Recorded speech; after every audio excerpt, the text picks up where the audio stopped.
We'll call our November Commissioners meeting to order. Commissioner Booth, the pledge. Commissioner Belcher, the invocation. Let's all stand, please. Our Heavenly Father, we thank you for being our Savior and our guide. Help us to be worthy of your approval. Grant us the ability to live as examples for others as we seek your love and protection in our daily lives. May we be found courageous in our faith. Please give us peace. We pray this in your strong Son's name. Amen. Amen. Let's face the flag. I pledge allegiance to the flag of the United States of America and to the republic for which it stands, one nation, under God, indivisible, with liberty and justice for all.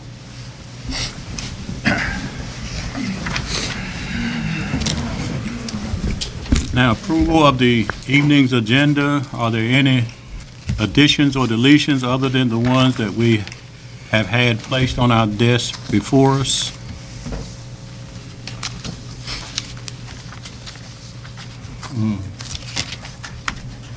Motion to approve. Second. Have a motion and a second. All in favor, raise your right hand. Okay, our agenda is set. Conflict of interest. Are there any conflicts concerning anything on the agenda for this evening? Mr. Chairman, I have none. And from the silence of the rest of the board, I assume no one does. Public comments, Mr. Tommy Lilly.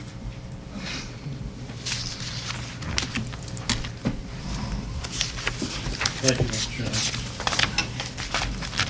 Have somebody else. Passing that over.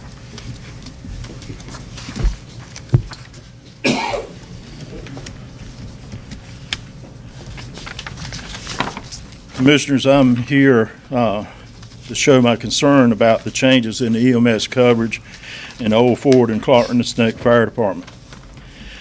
First, I'd like to say that the EMS going to paramedic level, I feel, is a good thing. I'm glad that the county manager and you commissioners have decided to do this and all to help better the service for everyone. So thank you for working to do this.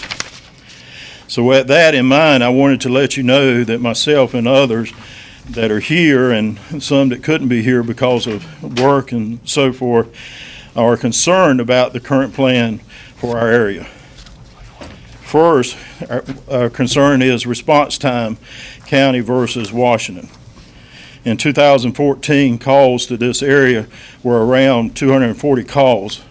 Those approximately 8 mutual aid was requested, but only 4 of those Washington actually covered before the mutual aid. Of these calls, one site had the highest need, more than 80 calls, Pamlico dialysis unit, which requires patients to be transported to Greenville. The MS unit is tied up for around 2 hours or more per call. The county unit will now cover this site. So if you see, over a third of our calls will be tied up to that one site. If you look at the handout that I've given you, and I apologize for the quality of it, there's a front and a back. If you notice at the top, part of it says January to September 2014. The other side says October to December 2014. Each of the little flags on it indicate sites that were called on by the EMS service. The problem with it is that in trying to do this, if there was more than one call to the same location, like the dialysis unit, then basically it goes over top of each other. So you can't really get the full impact. But even with this, and I apologize that the rows don't show up better and all, if you notice that majority of them are closest to Washington. Next would be Clark's Neck and then Old Ford. But if you go to Clark's Neck for your unit, a lot of the Old Ford area will be worse off. And I have some mileage examples I'd like to share with you. Pamlico dialysis unit from Washington is 0.9 of a mile. Clark's Neck is 3.4. Old Ford would be 7.7. Trantis Creek Drive, which includes Trantis Creek Estates and Rosedale and closer to Washington, is 1.9. Clark's Neck would be 2.4. Old Ford is 6.7. VOA Road is Washington is 4.6. Clark's Neck is 0.7. Old Ford is 6.7. So all the way down 264. Washington can cover faster than Old Ford, but also the largest population area, which is before you get to Pacellas Ford, and all Washington can cover better and quicker. Okay? Now, if you go over to Highway 17, Cherry Run Road at 17's end is 1.7 miles for Washington, 3.5 for Old Ford. And I apologize, I didn't have time to get to the Clark's Neck. Mill Road, which is also the end by Horton Station, one's on one side of 17, one's on the other, is 4.6 for Washington, 3.7 for Clark's Neck, 0.6 for Old Ford. But then if you go to Market Street, which is also included in the area, down Taylor Road for Washington is 2.2. For Clark's Neck is 9.6. Old Ford is 7.2. 171. Washington is 8.2. Time is up. Okay. I actually gave you a whole extra minute. And I've got about 10 more. Thank you, Doug. All right. All right, items for consent. Mr. Chairman, I'd like to remove item number 2 under items for consent for discussion, and item number 4. Items 2 and 4. Yes. You say you want that to go to discussion? Yes, sir. Number 3 and 4. Well, I don't want them to be action items, but if you want them to be action items, then you need to put them down to items for decision. You want it for discussion? I want to discuss them, yeah. Okay. So they'll just simply make 2 will be 3, and 4 will be 4, under items for discussion. Any other changes concerning the items for consent? Is there a motion to approve So those? moved. Have a motion? Is there a second? Second. Any further discussion? We're just approving the change right now, right? Or are you approving? Okay. All vote, okay. All in favor? Okay. Now for the entire consent agenda. Is there a motion for the consent? So moved. Second. Have a motion and a second. Any further discussion? All in favor? Raise your right hand. Opposed? 6-1. Items for presentation. Marty Minions, did I say that right? Marty Millens, thank you. I said minions, didn't I? That's as close as I'm ever going to get, so I'm appreciative of it. Sorry about that. Let me give you these. My name's Marty Millens, and I'm a FEMA intergovernmental affairs person with external affairs in FEMA. I have with me my partner, Kimberly Helm, and I'm passing these out to you for some information, extra information. My task and Kimberly's task in this disaster is to work with appointed and elected officials, thus all of you. And what we want to do for you is, if we can get cards from all of you, or your information, your email addresses, we would like to put you on a distribution list for information. And also, we're here, you've got our cards, they're in there. If you have any questions or any concerns or any issues in this county, please call us, email us, or whatever, and we will get you an answer. Now, we do not have all the answers, but we have access to all the answers. And usually we can have you an answer 24 hours at the most, usually less. So we'd like to offer you that. Our primary agenda to begin with is always our survivors and to see that they're registered. And I understand there was a little mishap today with the opening of the Disaster Recovery Center, but we do have that available. And we've had disaster survivors assistance in the area going door to door and asking people to register. So far in this county, there have been 551 people registered, and as of this morning, there were $351,949.23 paid out. So it is moving along. There's a lot of information in there that can probably answer some of your questions.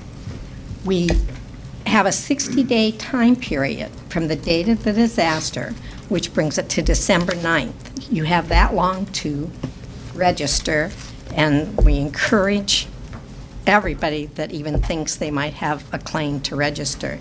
At this time, there's 551 people have registered. Some of them have probably received letters of declination saying, no, there's a problem with your registration. And we encourage all people to find out what's the problem, to call that 800 number, to go to the Disaster Recovery Center and find out. Because sometimes it's a little thing, like the wrong Social Security number by 1 digit. Also, in that, after you register, you receive a packet of information, and you have to fill it all out, including in there the small business part of it. And you say, well, I'm a homeowner, I don't care about small business. That has to be filled out. And if we can't help you, the Small Business Association will offer you a loan. You don't have to take the loan at any time, but the Small Business Association is more than just for small businesses. But you have to fill that out for the process. So a lot of declination letters are because people decided, I don't want to fill that out. That has to be filled out. And with that, I'd like to quickly ask, do you have any questions right now we can answer for you? Or? Commissioner Brent? If you have flood insurance and of course homeowners and we have a disaster, do you work hand in hand with flood insurance, or is that two separate entities? I'm going to leave some information on flood insurance here, but it's kind of two separate entities in a sense. I have nothing to do with that. If there's questions, I can probably find out. I guess what I'm asking is you apply with flood insurance, can the people apply with FEMA at the same time? Yes. They can? Okay. That answers my Yes. question. So. Any other Anything else? questions? Mr. Chairman, Mrs. Millions, your 800 number, you may want to give that out because this will be televised, so residents will have it that haven't looked at the newspaper or something. So for contact information, you may want to give out your email address and your 800 number. Yes. Into the mic, please. Into the mic. Okay. The email the phone number, first of all, there's 4 ways to register. You can apply online at disasterassistance.gov. You can call 800-621-3362. You can also, there's an app, a FEMA app, you can apply that way, or you can go to a disaster recovery center to apply. Thank you. Okay? Thank you for your time. I very much appreciate it. Now, Thank you for coming. let me ask you one thing. You want to give the address of that local disaster recovery center? 1436 Island Drive, the Beaufort County Health Department parking lot. There is a motorhome and 2 trailers set up. It's a mobile disaster recovery center. It has all the capabilities of a regular one. It's in the parking lot at the health department. In the parking lot at the health department, 36. 1436. This will be on TV. The public will see it. Yeah, good.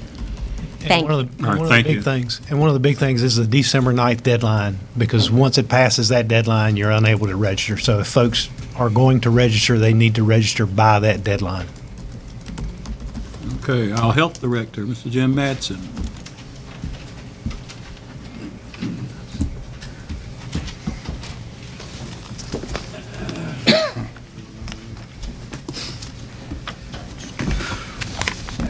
Chair, Commissioners, hope y'all are doing well.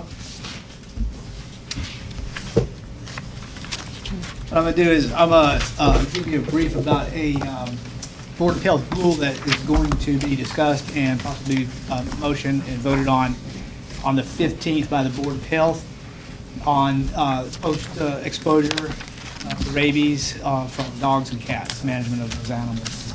And it's something that we would like to invite public comment on if you want to say come to the Board of Health next Tuesday, 6 o'clock, if anybody would like to make a comment on that at the time.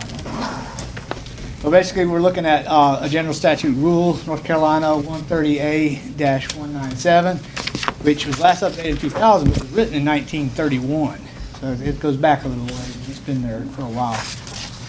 But there are new tests and new studies that are showing that recommendations in the law are probably a little bit too strict for the animals. And so these, the veterinarians at federal level and at academics have gotten together and created a new compendium with suggestions and recommendations on how to manage animals with that.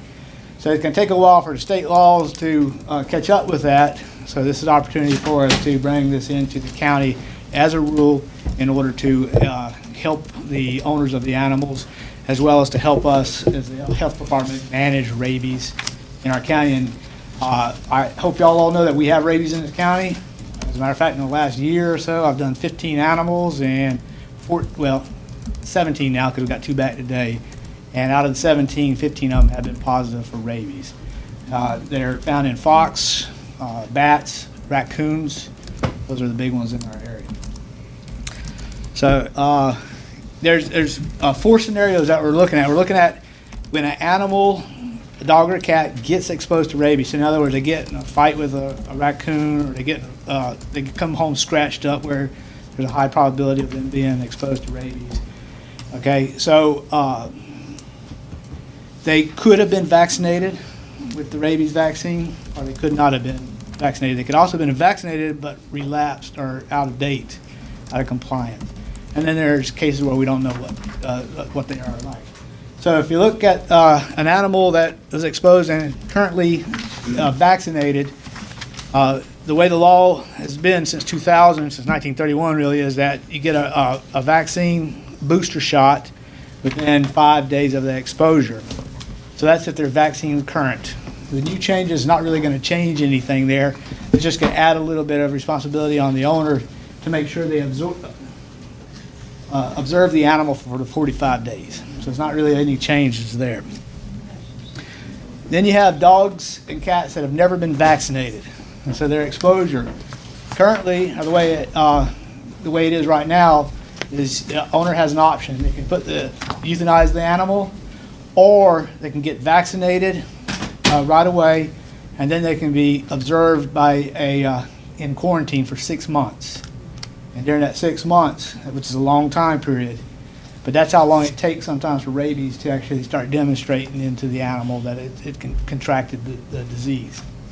I didn't think y'all wanted to hear about the etiology of the disease and all that kind of stuff. So, but it does take about 6 months for it to come about.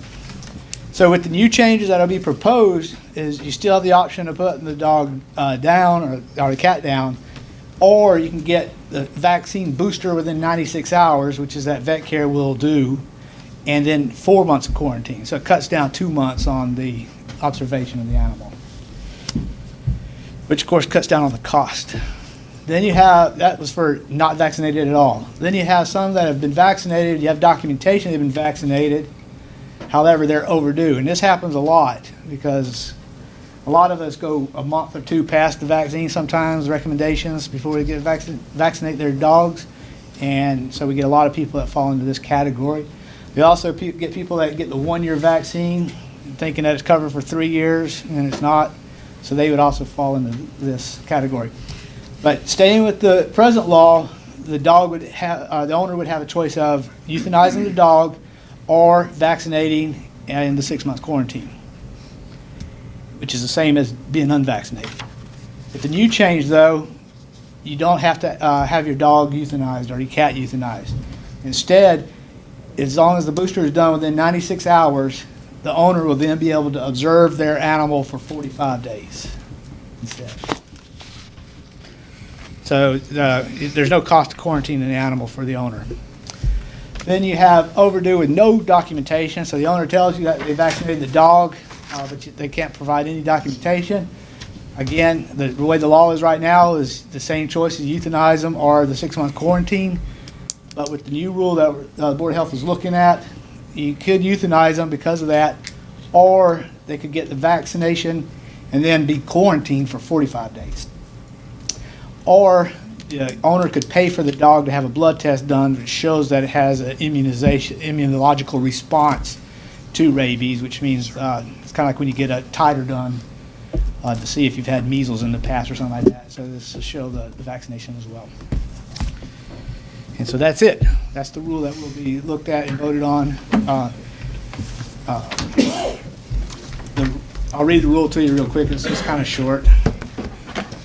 But it's basically saying that pursuant to the local health director, General Statutes 130A-197, to protect the public health utilizing the most current science. Accordingly, the Beaufort County Health Department Board of Health adopts the recommendations and guidelines for rabies post-exposure management of dogs and cats specified by the National Association of State Public Health Veterinarians in the 2016 edition of the Compendium of Animal Rabies Prevention and Control. These provisions of the compendium shall be the required control measures pursuant to 138-197. So, any questions? Commissioners have any questions? Thank you, Mr. Madsen. One thing, Mr. Chairman, that you notice these things are we talked about this the last Board of Health meeting, and you notice that some of these things are relaxed, and it will really help the owner of the pet in some instances because quarantine is very expensive. 6-month quarantine. How much would a 6-month quarantine be, Jim? About close to $3,000. See, and so, it's almost cost prohibitive for an owner, but some of these now down to 45 days, and it helps the owner some. So even though the rules have been relaxed to some extent, and it's in the benefit of the pet owner, to the benefit. Commissioner Booth? Mr. Belcher, you said, do the owner pay for the quarantine or? I'm afraid they do. That's the problem. Is Mr. Parker outside? Yeah, he out there.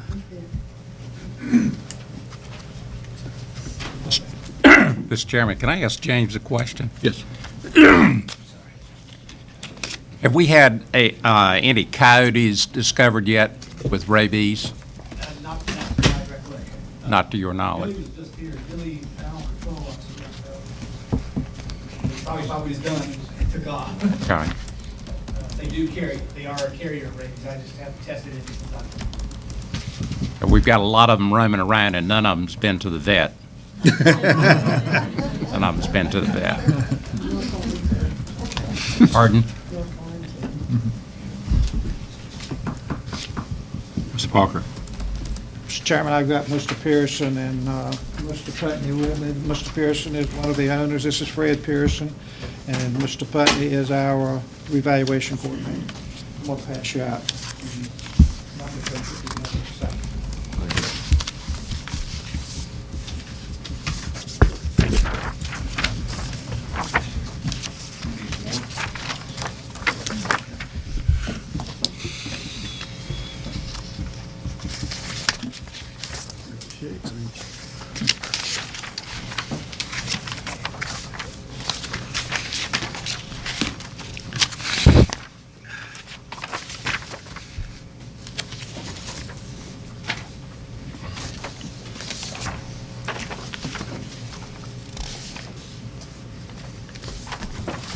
You can begin. Mr. Pearson, this is Mr. Fred Pearson. He'll update you on what's going on. Jim, I'm Fred Pearson, Pearson Appraisal Service. I appreciate the opportunity to give you an update. You have about 46,000 parcels of real estate in Beaufort County. We have visited about 38,000, so our field work's in pretty good shape. We still have about 6,000 unvisited parcels, and we have another 925 that we need to go back and do some maintenance on. That's pretty much where we stand there. You have a new software program. It's called Denali. They're currently working on 4.1 version. They're going to convert it to 4.5, which means all the data entry we've done has got to be converted over, and they will take care of all that. Anytime you have a camera program and you had Keystone and convert it to a new one, no conversion goes well. And we started our data entry. Some of the issues that we're experiencing, some sketches are overlapping. We can look at the old sketch and new sketch, and it's there, but it's in different parts. And I'm sure they'll get that taken care of, but it's some problems that we're having now. Some of the landlines, not landlines, but some of the additions to it it's not pricing properly, and we know that, and we're working with them now to get that taken care of. It just does outbuildings difference. Before, if you had an old building that we might sound value at $500, it has to be now measured and priced out, and we'll take care of that. A lot of the landlines are overridden. The price was put in to reflect what it's assessed at now, and that's got to be changed. The new system does not do front foot, it just does a lot value, and we've got to convert all that over. Commercial buildings price a little different. They price each individual floors. That's just some of the things we're going to need to work on. We'll be working with the vendor very carefully to get all of this taken care of. We're very fortunate to have Emmett Curl that works with us. He helped develop this program, and he knows the vendors real well. He can help us get a lot of these things taken care of. That's where we stand. We should hopefully have everything ready by January 1st, 2018 to send reassessment notices out to people. So we're also going to start looking at property sales real closely in 2017. And the effective date of your next reevaluation is January 1st, 2018. At that time, when we send notices out, we'll be available to assist people, explain to them how their property was assessed. Some properties here are over-assessed and is going to need to come down. The properties that we really haven't checked the sales that carefully quite yet, but in other counties, the things that I've seen that are going up are your chain-type properties. Fast food restaurants are doing well. Drugstores, CVS drugstores are doing well. Buildings like Advance Auto, chain-type properties are doing well. And that's something we're going to probably need to reflect when to look at when we start looking at sales. But anyway, everything is pretty much on schedule. The main hurdle now is the data entry, making sure everything's converted out and it's pricing out properly. And that's where we stand. Questions from commissioners? I got one. It's probably pretty simple, but you said the lines were overlapping? Yes. Explain that to me. You've got a sketch, and maybe the front porch is on the side of the house instead of on the front of the house as you see it from the road. An addition may not be in the right place it's there, and this is something they're going to need to correct. But we're aware of it, and we're working with them to get that corrected now. Okay. Any other questions? When you say they are going to correct this, who is they? The software vendor. Ferguson is going to correct this? Yes. Was that contract with Ferguson, or was the CAMA contract with somebody else? Farragut. Excuse me, Farragut. Yes. Okay. They will correct this. They're responsible to give us a clean conversion. All right. Is this apparently this is not slowing you down at this point? Not at this point, but we're going to have to work very closely with them, and it's getting to the point now they're going to have to address our concerns. We've got still, I'd say 40,000 properties we've got to do data entry on, and they've got to fix this. Was the front footage conversion an oversight by Farragut, or was it, is this something that? The old system, you could put a front foot factor in it, we calculate it out, but they're telling us that they cannot do that. It does not price by front foot. We just have to override and put a lot price in. Sound value lots in some neighborhoods where we had sound value, we're not a big sound value anymore. That has to be calculated. And we'll get through it. We'll get it all done. Those are the small items. The sketch parts is a pretty big deal. The additions, making sure they're all pricing out properly. I mean, that's part of their job. The landlines, it's all got a price. You shouldn't have any overrides in when we finish. Okay, now as far as valuing the industrial properties in the county are valued out of Raleigh, What we'll do as far as industrial properties, we will set up the rates. We'll look at them. They haven't changed a whole lot. Industrial properties, we'll try to see what sales we may have locally here. We also subscribe to LoopNet, which has all commercial sales nationwide. So if you don't have anything that might be comparable here, it might be somewhere else in North Carolina or in another state that might be comparable. I think you're thinking about Mr. Richardson, public service, utilities, or valued out in Raleigh. All of it's valued. Oh, okay. Oh, yes, yes. Yeah.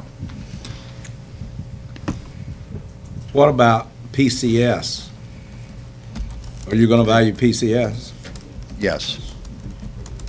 So notices, notices to property owners, excuse me, notices to property owners will be going out about when?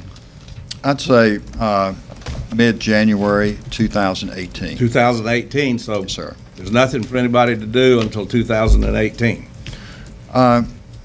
Now, any property owner at any time, if they got any questions, anything that we need to know about their property, please let us know at any time. Now, I know I've been sending people with changes and Great. concerns over to your guys. I don't know how many of them got there, but if people come to me with an issue, you need to go talk to them now. Please do that. If anybody, you know, when we go by, we don't make interior inspections.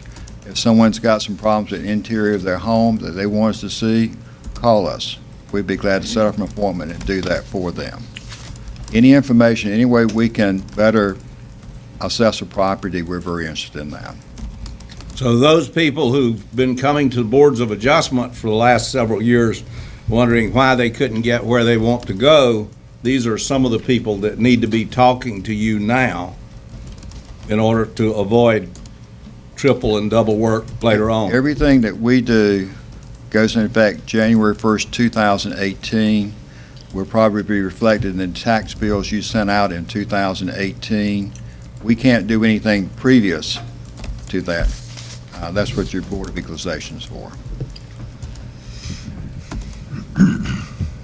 That's all I have. Okay. Anybody? Commissioner Waters. When you look at market sales, what period are you probably going to be looking at? We're going to put most of the weight on 2017 sales. We are going to look at 2016 and 2015 sales too. But we always put most of the weight on 2017 sales.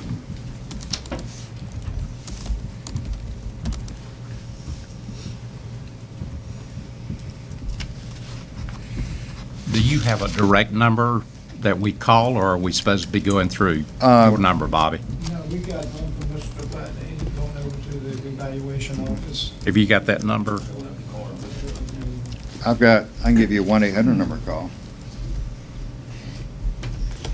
Put my glasses on. Let's see, 888-573-2776. That's our 188 number. It's a toll-free number. You can call that number anytime. And just Fred Pearson would be glad to address any of their concerns. Does that number ring here in Washington or somewhere else? It rings on my cell phone. Oh, my. Okay. Directly to me. I can get that number real quick if you want. Can't beat that number. But, yeah, so it gets to me, and then I'll direct them where they need to go. It's, the way things are now, lines are just not in an office. It just goes to that number, and it could go to our IT department. I think I might be number 2, which is just Fred Pearson, and they can get me. Would it be possible to put this number on our website Yes, that's a as great an idea. informational number?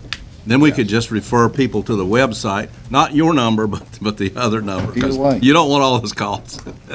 Either way. I can get that on there next day. I think that's what we should do. Any think it's a good any time during the process between now and January of 2018, is it information going to be online where I can go in and look at a particular parcel, or? I think Bobby has the data now online. Is that correct, Bobby? Correct. Yeah. And so anybody can go in and check it. But you see But- in the 2010 data, you're not seeing the detail. Okay. But at some point in time, I would be able to look at, Whenever we get ready to send notices out, it will be live, the new assessed values too, where people can look at it and not just look at theirs and look at anybody's in the whole county. All right, anything further? Thank you, sir. Thank you. Mr. Manager? Thank you, Mr. Chairman, members of the board. This is the item regarding forensic laboratory fees. As you'll recall, Commissioner Richardson asked that this be on a meeting previously. We did have a meeting. We got together with Commissioner Richardson, Chief Deputy Rose, the Seth Edwards, the district attorney, and myself to discuss this. That was a couple of weeks ago. At that time, there was the DA said that he needed to look and do some additional information search on it. He did send me back a note and said that he was in agreement with the concept, that he just needed to work out the particulars of how and when you would do something like this with his counterparts, because if the other folks in the state are doing those kind of things, but that he supported anything that would help us be more efficient in our methods. So we will get additional information as he provides us additional information. Okay. Thank you. All right, Commissioner Mr. Richard? Chairman, quick question. How many cases would this impact in a given year? I do not know that. Can Deputy Sheriff know? We're talking about mainly, I guess, homicide cases, rape cases? Yeah, it would be, I guess, the more serious ABC felonies. We're talking about a lot of time. And then you're talking about the individual circumstances of the suspect themselves. So at a low number, it might be 3 or 4 at a time. And just depending on the high number, might get up to a dozen or so. Because right now, it seems like if we have one shooting or homicide, we're arresting 3 or 4 people for that charge. So in a given year, anywhere from 3 to 12. Is that what you're saying? If I had to just take the shoot from Just a guess right now, I won't hold you to it. And the cost associated with a private lab versus a state lab, what are we talking about? Any idea? Because we'd have to pay the cost for a private lab, or it would be a substantial difference. The time, I guess, would be the question of if it's less time that's invested before they can get to the trial. That could be a cost savings. And then also there are remedies that you can do through the criminal process system to recoup some of that money from the state or from actually the family of the suspects in some cases. So, Mr. County Manager, I would assume when you come back to us again, there'll be a cost analysis associated with state versus private lab? Of course, I would defer to Commissioner Richardson. This was his item, but I would assume that what we would bring back to you is a draft policy or procedure on when this would be applied, what cases it may be applied to, and then in that, an analysis of whether it's cost efficient to do it. Because if you have a prisoner that you've got in safekeeping somewhere, it's costing you a whole lot more than what it's costing us to hold them here. And so I think that would be a part of the policy to say is when you make that decision. So. Yeah, Okay. Mr. Chairman, you finished? Yeah, I'm done. Go ahead. There's 2 parts to this that work. One of them is to reduce the number of people that are in jail and to reduce jail time, because we have some people that are staying over there. A murder case, you can expect to stay in jail for at least a year right now on a murder case. And some of that is caused by not being able to get the forensic information back. There's long jail times for minor offenses, drugs, and things like that are 6 months. Not unusual at all to be caught with drugs and have to stay in there 6 months. A lot of that is caused by not being able to get the information back from the free provider, which is the state, who provides it when they want to, if you will. Very inefficient operation. So the benefits to the public in this are you reduce your jail population and you reduce that $50 a day cost for keeping this person in jail. And as the manager said, if you have somebody that you're having to send out for safekeeping, that is a direct cost. The second part of this is to help law enforcement and to help the public. Justice should be swift and sure.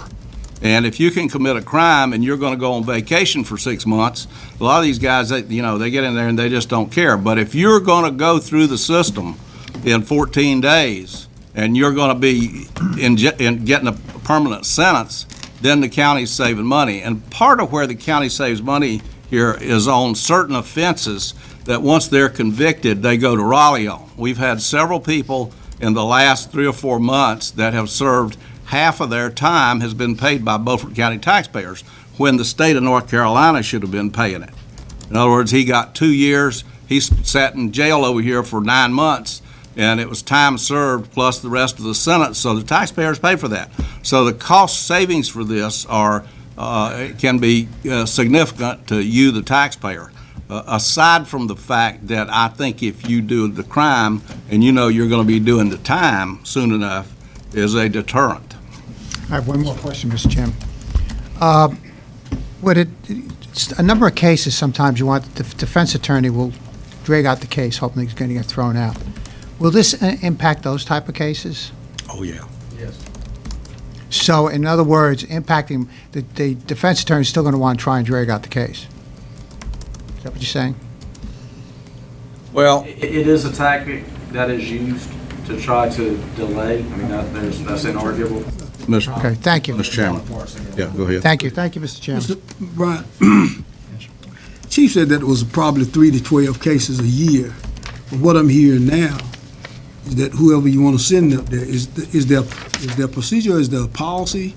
When do you send it to the state, or when do you send it to private? Well, if I can answer that. No, sir, my understanding is that's what the DA was looking at with his other counterparts around the state, that other folks who might be doing that, what were their policies and procedures, and then Beaufort County writing a draft that would be approved by his office and then by the board as to that. And also, the other counties that's doing it, I would like to see how much did it speed up the court cases, because even though you got the lab test, it doesn't, I mean, you still can't control when you bring it to court unless something has changed, can you, Chief? I don't believe that. Mr. Chairman, may I answer those too? Go ahead. Okay, number one, the policy. The reason for the policy that the manager talked about, in discussing this, we came to that this could very easily be enforced unfairly. This guy, why did we pick him and pay him out soon, and we're going to let this fellow rot for a while? So what the DA is doing is coming up with a consistent policy that can't be challenged in court, that he is inconsistent in doing this. It's going to be the same rule, like for those who have been in the military, machine gun stoppages. You do the same thing at the same time, the same way every time, and everything works out. And if you don't, you got a problem. So the policy is, we're going to just send everything up there? No, he's going to develop a policy as to how to apply this, because you can't send everything to the private lab because like I think he said there was anywhere from 3 to 12, and you were just shooting from the hip on that. 3 to 12 murder cases. We ain't got no 12 murder cases in Beaufort County since Gunsmoke days. Well, we got like 5 people sitting in jail. I'll say that right now we have 3 people incarcerated Yeah. for homicide charges. Okay. But it was just under 3 homicides. Okay. Yeah. So yeah, it can be a group of people. The other thing that you need to be aware of is on the speed of the trial. North Carolina, the district attorney calls the case. That's right. If the district attorney is sitting there and he's got the lab stuff, and of course the opposing attorney will have the same thing, but he's got the lab information and he's ready for the case, he can then tell this other attorney this case is going to be called at a certain time. He calls the case. So you're looking at the DA, and I'm sure he wants to move these cases on, because lately he has been moving cases on every opportunity that he has. So insofar as judge shopping is a real thing, goes, we will eliminate a lot of judge shopping, and we're going to let this case go away till the witnesses die and the police officer retires and moves to Florida, and then we're going to call this case. So that's the kind of stuff that's going to go away. Okay, anything further? Okay, No, I just hope I live long enough to see that happen. Commissioner Richardson, item number 2 that was under consent, surplus items, Sheriff's Well, Office. this is on page 8, I believe. It starts on page 8, where the Sheriff's Department is wanting to surplus 2 vehicles. And, I have a problem with this because both of these vehicles, in my mind, are low-mileage vehicles. I know the sheriff wants to try to tell us that when they're driving across off the sales lot, we need to replace it. I think he's kind of in a hurry like that. One of these vehicles has 118,000 miles on it, and one of them has 141,000 miles on it. I'm of the opinion that the way that we're building automobiles today, and with the technology that we have today, an automobile will easily run 350,000 miles if you take care of it. Now, I know the sheriff says he's high-speed chases and all this stuff, but those cars that have reached whatever his mileage number are can be reassigned to detectives who don't do high-speed chases normally, and this thing can become a little more efficient. But it just looks to me like, from what I'm reading on these cars, one of them it needs a timing chain at 141,000 miles, and the other one needs something on it. Both of these things look to me like that they have not, maintenance hasn't been kept up on them, quite frankly, is the way I'm looking at it. And they can be repaired and put back into service. They don't need to be surplused. Well, I disagree with pretty much everything that you said. The vehicles that we have, we wouldn't put them forward to be surplused unless they were at the end of their time where they could function safely and effectively. We do maintain our vehicles. We maintain our vehicles. I would compare us, and I will give you every record, and I do provide every record that's asked for when it comes to the routine maintenance. And we fix the problems when they arise. We take care of our cars cosmetically, inside and out. So I would argue, and I would argue very adamantly, that we take care of our cars. The fact that we can have a car that has 180 and 190,000 miles, and then after we surplus it, another county agency can use it for a couple of years, I think that is testimony to what we can do to take care of our vehicles. Another part that I'll say that I disagree with you is that if you're a sheriff's deputy in Beaufort County, then you're a working deputy. It's not, well, I'm a detective, then I'm not gonna chase people. I'm a bailiff, then I don't do law enforcement work. Any person who holds a sworn position at the Beaufort County Sheriff's Office does the work of a sheriff's deputy, and that's a lot of work. You get more bang for your buck than any county that's around us, and I'll flat out say that to the chief deputy or the sheriff of those counties that are around us, if it comes to that. The vehicles themselves that we're looking on to surplus, we got 7 vehicles through this last budget year. We needed more than that, but we got 7 vehicles. I told you that we're going to keep the number of vehicles constant for the level of law enforcement officers and the needs of our agency. So 7 in, 7 out. So we go through our entire fleet and we pick the worst 7 vehicles in the worst positions that they are in when we get the 7 vehicles that come in, and that's going to be what you're going to see over the next couple of months. It's 2 or 3 on this one, and it's going to be 7. And then after tonight, hopefully we're going to get to the point where it's 10 in and then 10 are going to go out. Well, let me say this to you, and keep this in mind. I'm an engineer, and I've run fleets of equipment where the transmission cost $20,000.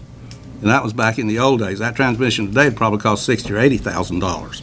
And when I see that this 118,000 miles due to loss in compression on most of the cylinders, what you have is a mechanical problem called a dipstick problem. Somebody didn't pull the dipstick and keep oil in that vehicle like they were supposed to, or that would not happen. I disagree wholeheartedly. Okay, tell me your expertise in mechanical engineering and in lubrication engineering. Okay, well, I guess if we're going to go like this, I understand the manufacturer's recommended maintenance for the vehicles that we have. And we actually go above and beyond those recommendations. Now, I wasn't going to get into a theological debate, but if it is man-made, then it is going to fail. And those vehicles are man-made. Some of them can go 200, 220,000 miles, and some of them are going to start to fail at 50 and 75 and 100,000 miles.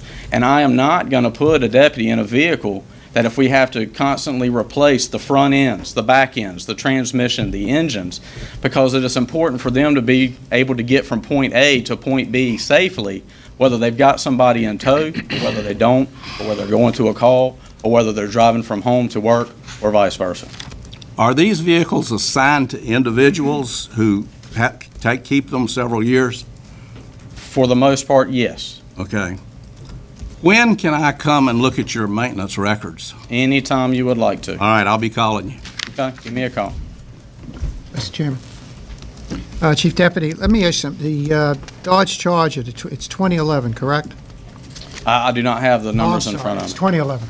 And I'm looking here, and it says it needs a new engine, Yes, which is going to cost us roughly $8,300. that is correct. That is for a new engine. New engine. We can get a refurbished, which I would highly go against. That's like buying somebody else's problem. I wouldn't even pay for it. For $4,500. I wouldn't pay for an engine, once you start that.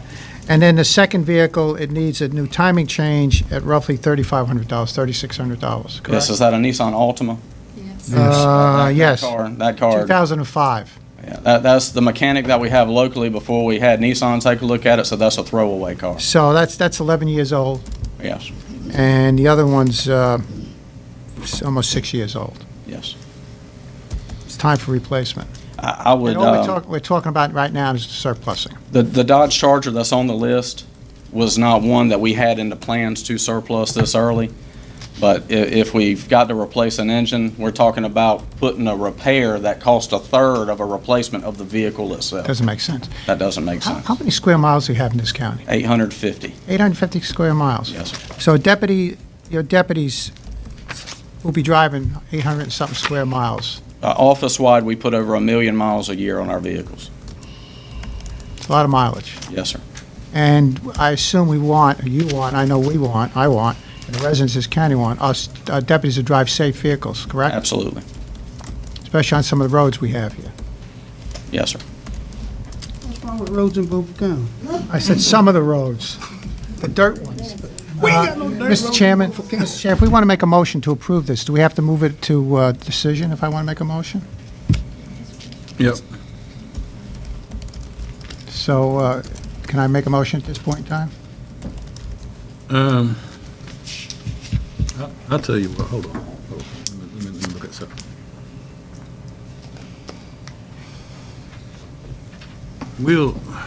Let's deal with it when we deal with number 9, the new cars. We'll deal with it there. We'll just move it to there, okay? Is that okay with the board? Yes, sir. Yep. Thank you. All right, Commissioner Richardson, item number 4. Okay, this is on page 12, actually. There's a local match. There's something very inconsistent about our policy is on these grants from Commerce. My understanding was that anybody who gets a grant puts up their own local match, that the county does not put up a local match. This item says that the county is going to put up the local match. Commissioner Richardson, since I've been here, we've had 2 new building reuse grants put in place, and that is the case with those 2 grants. The recipient or the grantee was required to do the total local match. However, in this case, if you go back and look on page Can I stop you just 1 second? Yes. I didn't define what we're talking about. For those of you who are in the public, this is a Commerce Department grant for the tavern at Jack's Creek in the town of Bellhaven for upfitting some old buildings. So just to give you a little bit of background, in my review of the financial statements a couple weeks ago, I realized when I got to this project fund that it didn't look right to me. There was only $8,651 budgeted in total for the Tavern Restaurant grant project. And I knew that couldn't be right because I knew that they would not award a grant for that small amount. So I went and did some research, and I found that in fact in 2014, when the budget amendment was brought forth to the board, it was done incorrectly. Basically what happened was the director at the time only budgeted for reimbursement request number 1 that he was waiting to pay instead of budgeting for the entire project. So I went back and pulled the grant agreement. You can see that on page 13. And you can see that it's a $160,000 grant. It's a 50-50 match. The Department of Commerce is putting up $80,000. The grantee is responsible for $76,000, and Beaufort County has to do the local match of $4,000. And as you had mentioned, the more recent rural development projects that we've done, the recipient or the grantee has done the entire local match. But when I went back and looked at the minutes from 2014, on page 14, you'll see by the second asterisk there that in this case, this board voted that the county would actually provide the 5% grant match in this case. Okay. And so I need the budget amendments adopted that are on page 16 and 18 in order to clean up our record keeping and budget for this entire project. Let me ask one more question and I'll be done.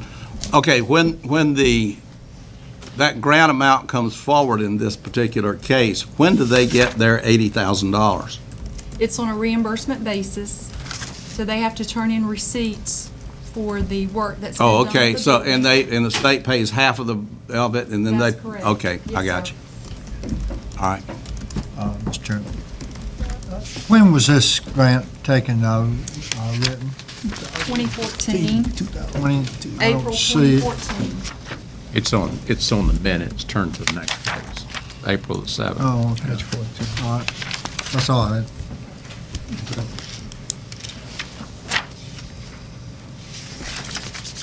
Now concerning this item, Mr. Chairman, since this was removed from the consent agenda, I guess it's going to take action. I move that we pay our $4,000 for 5%. Mr. Chairman, a point of procedure.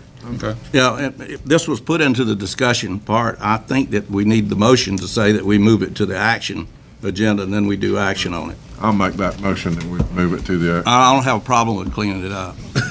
Second. Okay, so that'll be item number 23. Any further discussion? All in favor? Aye. Opposed? Okay. All right, items for discussion. Tax exempt request from Bellhaven Community Chamber of Commerce. Is anybody? Diane Bowen. She's here. Good evening. Thank you for your time. I'm Diane Bowen, President of the Bellhaven Community Chamber of Commerce. In mid-December of 2015, we were gifted a piece of property on Water Street in Bellhaven. I reiterate, that was the middle part of December. When I started speaking with Mr. Parker about being tax exempt, since we are a nonprofit chamber of commerce, he had to do a lot of research. What we did find out was that one of the things is that the Washington Chamber of Commerce is property tax exempt, and so I asked that we would be extended the same courtesy. A week ago, he told me that we would be property tax exempt, but this year we have a looming $4,000+ property tax bill that the chamber is not in the position to pay. We do not have that in our budget. We squeeze everything out of every penny. And so I'm here to ask that since we have been granted this property tax exemption going forward, that you cancel the property tax for 2016. Mr. Chairman, I have one question of the tax Richardson. assessor. Where are you, Bobby? Oh, yeah, right there. Oh, I was looking for you back in the audience. My understanding is the same rules apply to this that apply to a church. If the church is not using the building for actual religious services, then it cannot be, they have to pay tax on it. Is that not correct? They moved into this building in December. The chamber occupies this building that she's talking about now. The land and the building was gave to you. No, we don't occupy the building. The No. building was not, may I the building was not ready to be occupied. At this point, what we are doing is we are removing the modules, and we will be building on that property. We have already contacted a grant writer who we will meet Friday. But this all takes time. You're dealing with, the only paid employee is a 20-hour-a-week employee. The rest of us are volunteers. We bring a lot of effort to the northeastern part of Beaufort County to attract tourism, businesses, people to come and retire there, bring their lives there. And so it's not that we are a do-nothing chamber or do-nothing organization asking for a special dispensation just because we're poor. Well, we're poor because the northeastern part of the county's poor. And so we get all the help we can get, and we get a lot of help in kind. A lot of very talented people have moved to Beaufort County. A lot of them have moved to the northeastern part of Beaufort County, and they have given us their talent and their experiences. We have a new campaign, The Boat Stop Here. That came from the experiences and the brain power of three outsiders, as some people local would call them, who have chosen to make Belhaven, in this case, their home. And so in order to continue the good work of the Chamber of Commerce, we need help. It is going to help the bottom line for the taxes for Beaufort County, but this $4,000 may help the bottom line for the taxes, but it will do, if we have to pay this, what the mayor of Belhaven has not been able to accomplish, and that's run us out of business by bleeding us dry, and that is the fact. Commissioner Booth. Mr. Parker, piggyback on what Mr. Richardson asked, this is basically like a church. There's also a clause in there for churches, they don't have to have service there every Sunday, but if they had been on the property at least one time during the year, they are exempt. Is that correct? If it's being used part-time for a church. Or some churches meet every other, once a month, some churches meet well, every other. well, they've been working on this project over a year. Since they hadn't occupied it yet, but they have been headed to that way. So do they fit in that clause? I was thinking they were running the Chamber of Commerce side. Then they're building on this piece of We are going to build on that property. It's a wonderful place. It's right on the water. We attract a lot of boaters. And so it'd be a great place to build a chamber. There's a lot of parking space. We can do a lot of things with regard to festivals and special events. Where is the chamber now? Where you In the flood zone. We lost our office of 30 years, and we are now in what was the senior center, and it floods. And we have, since we moved in the middle of July, we have moved out and up twice. And we're all old, and it's getting old on us. Mr. Chairman. All right, Commissioner Brand, then I'll get you back. All right. I got a question. Can we legally dismiss that $4,000 debt? No, I don't know how we can do it. I was thinking there was a building and land, and they were operating out of this building. I knew they had been moved out of the building back to town, I think, is that correct? From the depot. Depot, yes. Okay, now, the people that donated this property, who was that? Marion Keach. Okay, did you discuss at all with her about the taxes on the building? She paid the taxes last year, Okay. and I think she thought we would be tax exempt. We have been dismantling the building and in preparation to sell the modules, and the modules will be gone quite possibly by the end of this month. And so we are selling, we are harvesting what we can from the buildings, and then when there won't be that much to haul off, piers and things like So that. it's going to be a vacant lot once. So it's for the time being until we're going to get a grant and build a building. We've got to have some place to go. Commissioner Richardson. I think in view of this information, this needs to be referred back to the tax appraiser so that he can go over the law and maybe go down and do a visit and then if it, bring this back to us if he feels it's advisable. I was just thinking that it was a building still there, and using that building, but you're tearing the building down. The building is uninhabitable. It has so much mold and mildew that unless you've got lungs of cast iron, nobody can work in there.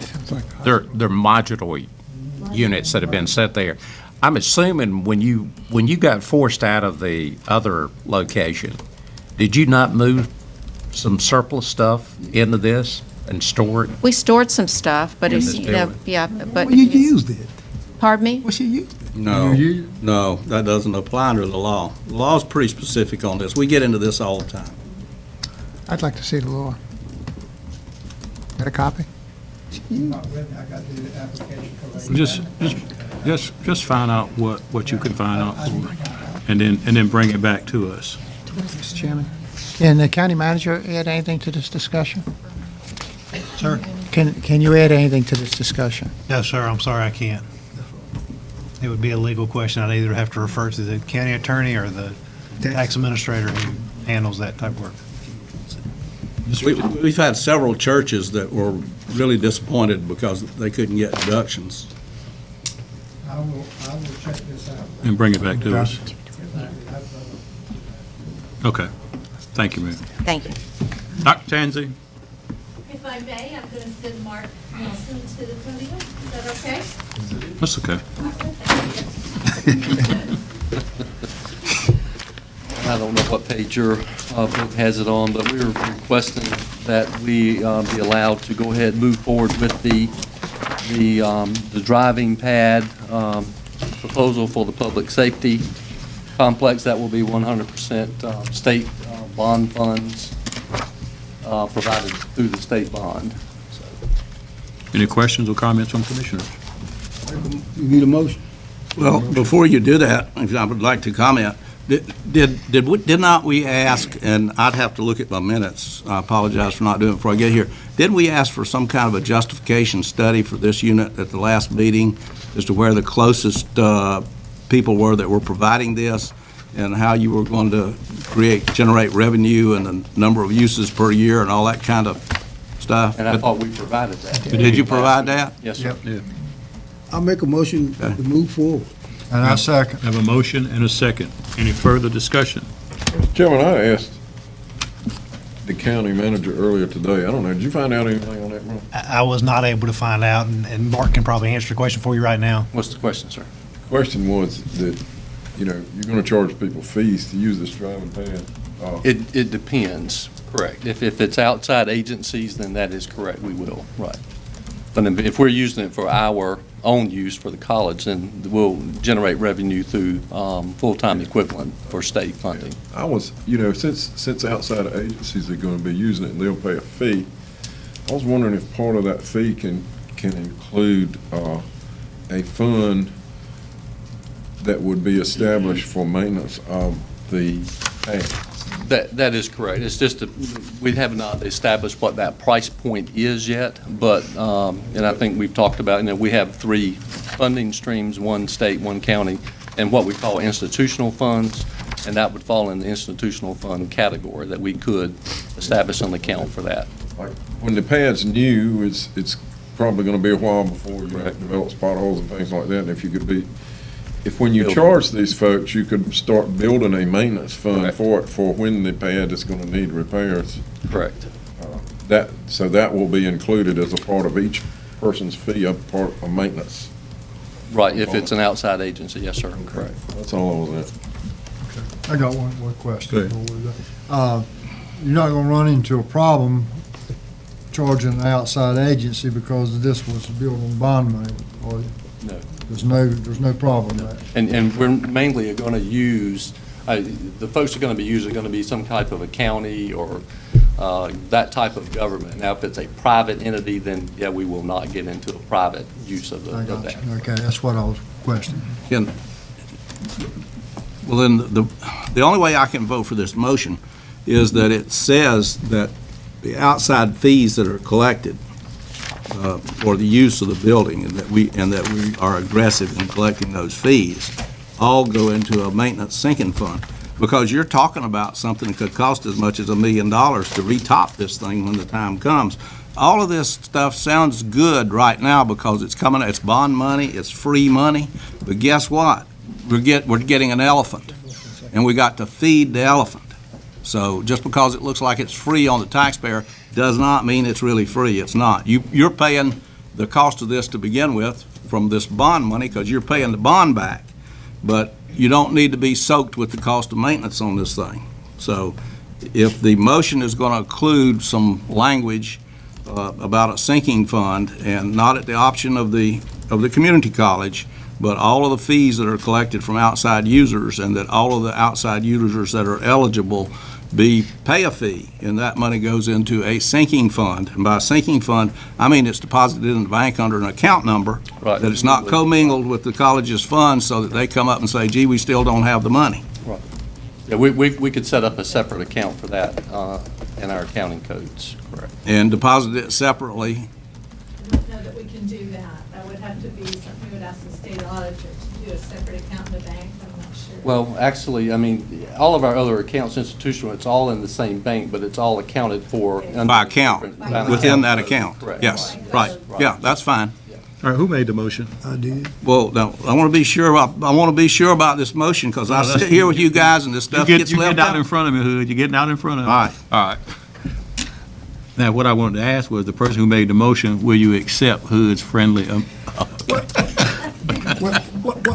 I don't have a problem with what Hood want to do, but what the problem that I have is you trying to, I mean, I think they're responsible enough to manage their own monies. And I sort of hate to tie their hands, because if the money is there, if they make money renting the pad out, they may have other needs at the college that they can use these funds for. I just hate to see money laying around doing nothing, but I would love to see it, where it would basically pay for itself. Mr. Chairman. And- Mr. Chairman, I don't want to talk to. Go ahead. I don't want to talk to you through. I'm finished. I mean, after y'all finish, I determine whether I take Hood's I friendly. just got one thing to say, Robert.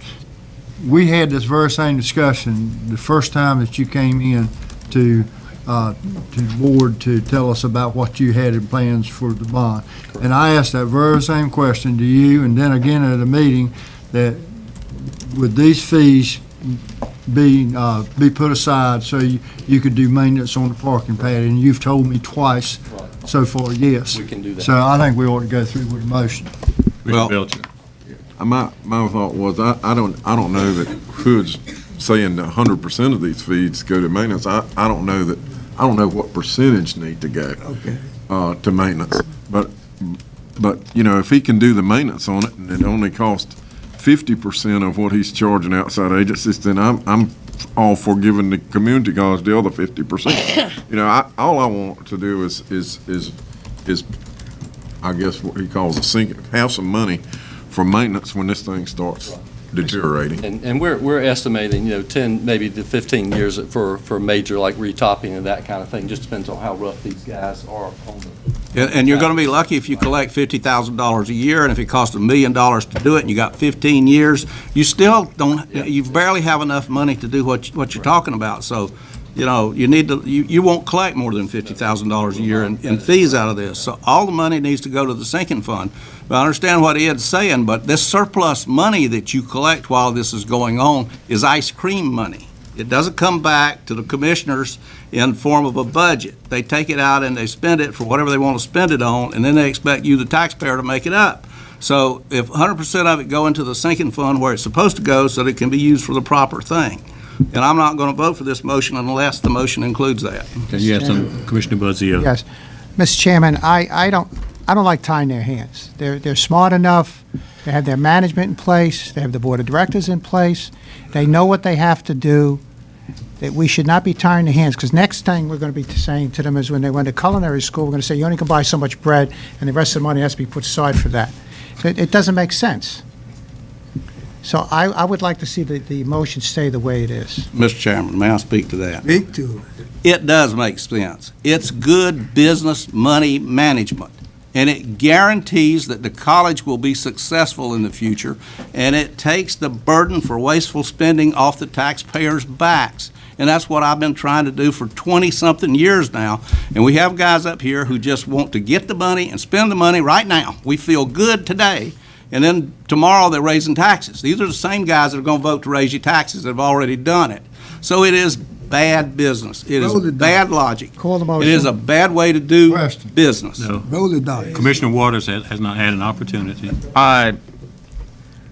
Do we have a sinking fund on any educational program at the college now? If you call it a sinking fund, we do have what we call live projects, which this would kind of fit into, like the cosmetology. You know, if we have patrons come in and they get a $5 haircut, it goes into a fund, and then those funds are used to buy supplies to be able to do that for the practicing cosmetology students, correct? But it's not being used to buy equipment with. It can current. be used to Okay. buy equipment, Okay. correct? In the cosmetology. Right, in the cosmetology department, right. But you weren't told to do that. You practicing good management, you did From that. the state, if we set up what we call a live project, then it has to be used for that Okay. program. Commissioner Booth just tell Roll me. the dice. Okay. Well, I want to hear this thing read before I vote. I can't vote on something I don't know what I'm voting on. Right now, I don't know. I've heard 6 different opinions. My motion was to approve for them to move forward with building their driver's range, Driving pay. their driver's pad. With no other conditions. That was my motion. And it was seconded? It was second. Now, I can't vote for it. all in favor of that motion, raise your right hand. All opposed? 6-1. Thank you. Yes, sir. Thank you. Seth? Are the commissioners going to be able to go out there and see how fast we can go around that track? I'll leave that for the law enforcement. Gotta check your insurance. Yeah, I was thinking you could, Charlie's got some cars for you guys. Children. Stress reliever. I've got 2 items for y'all that sort of follow up from recent items. First, got the proposed land donation known as the Tillman Tract. It's located in Bellhaven, adjacent to the Cooper's Tract that we're all very familiar with. Called the board, directed staff in September to move forward with Phase 1 environmental assessment prior to donation, to accepting the donation. We did get that back. You've got a copy of the executive summary in your packet. It showed up nothing of any significant concern. So draft motion would be to direct staff to move forward with accepting the property if it's the will of the commission. What's the pleasure of the board? So moved. We have a motion. Is there a second? Second. Is there any further discussion? I have a question of the county attorney. Is the deed that we're going to get for this going to be a fee simple deed without encumbrances or restrictions? As far as I know, yes, I've not seen the deed, and I don't believe we drafted the deed, or they have not given us the deed. Am I correct? You're correct. And there was, and it may have been taken care of since September, when we looked at the title, there was a judgment against this property. I don't know that that's been paid, has it? I told Mr. Tillman that that would have to be taken care of prior to any, the land being transferred. It's $18,000 from a previous owner, something they weren't aware of, but. So I try to answer your question.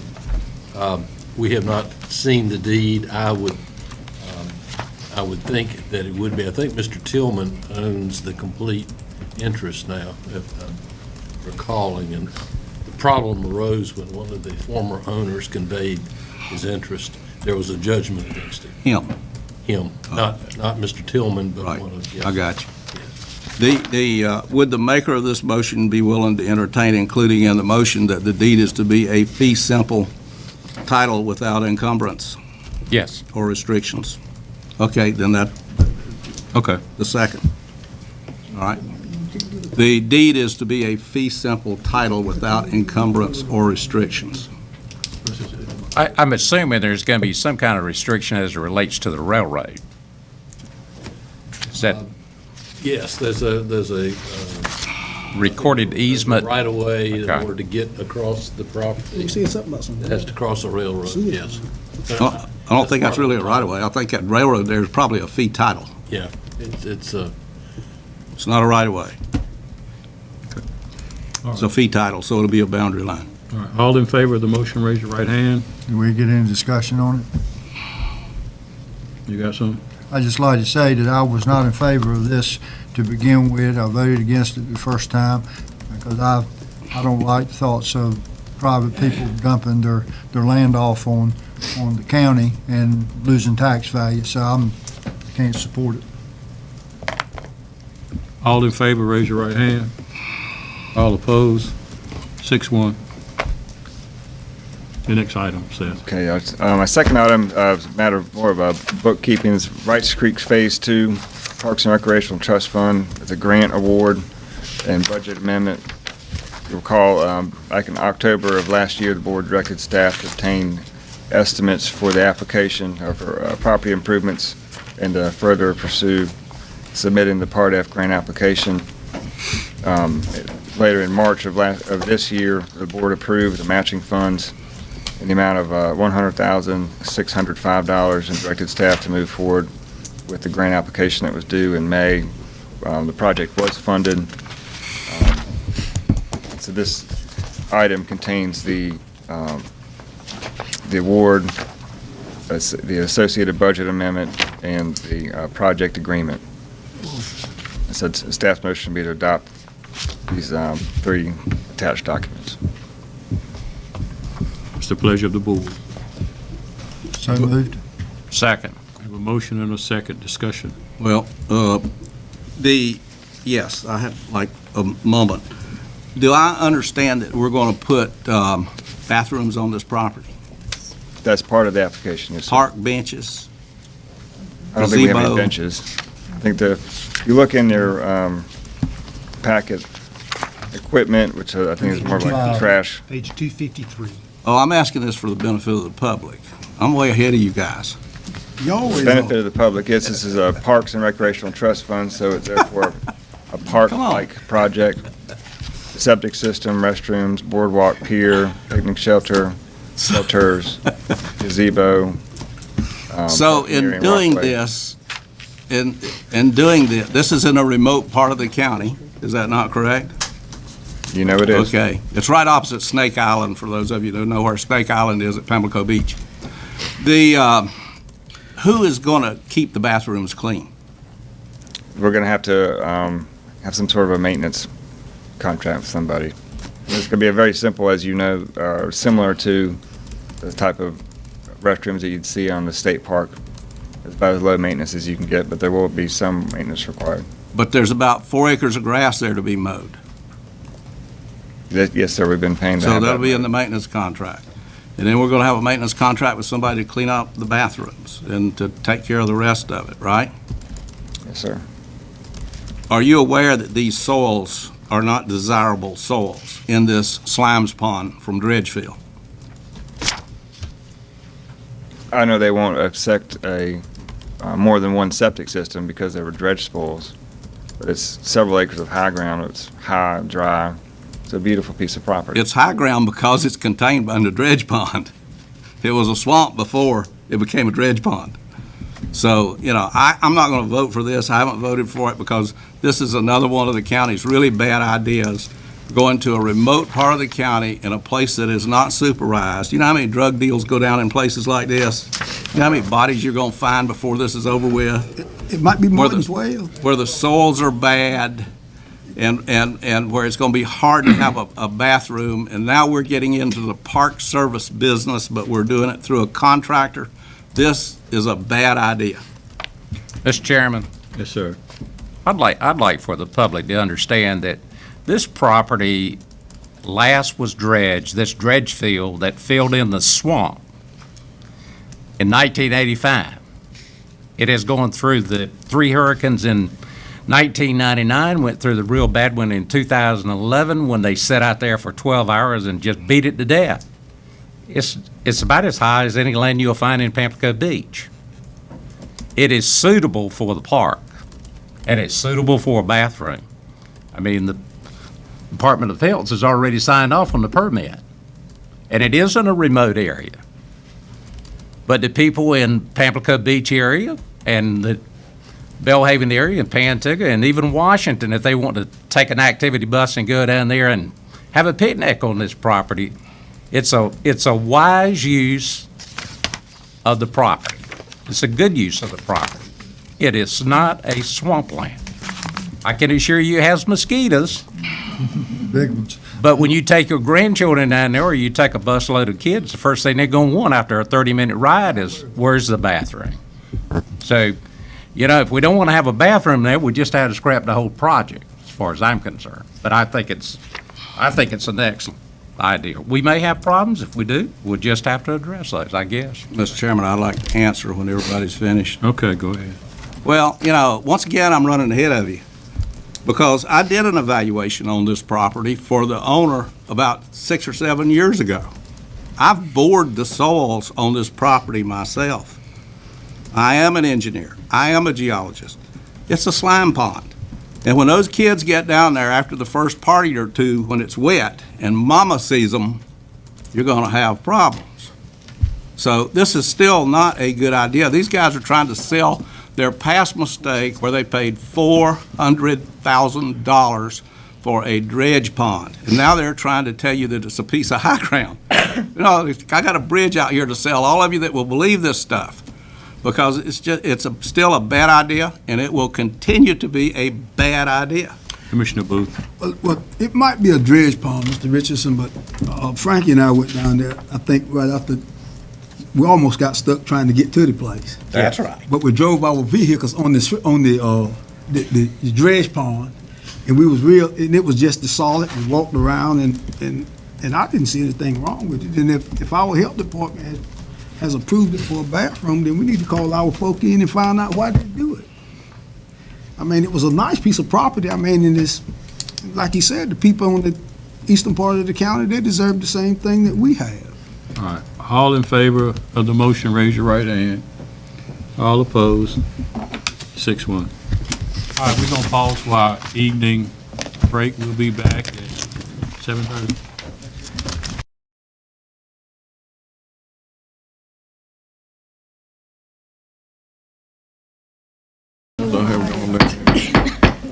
All right, we're back in session. It's Christina Smith. Good evening, gentlemen. Tonight I have 4 items on the agenda. The first item is recommending the award of the contract for the demolition of the county home building. This is something we've discussed the past couple of months.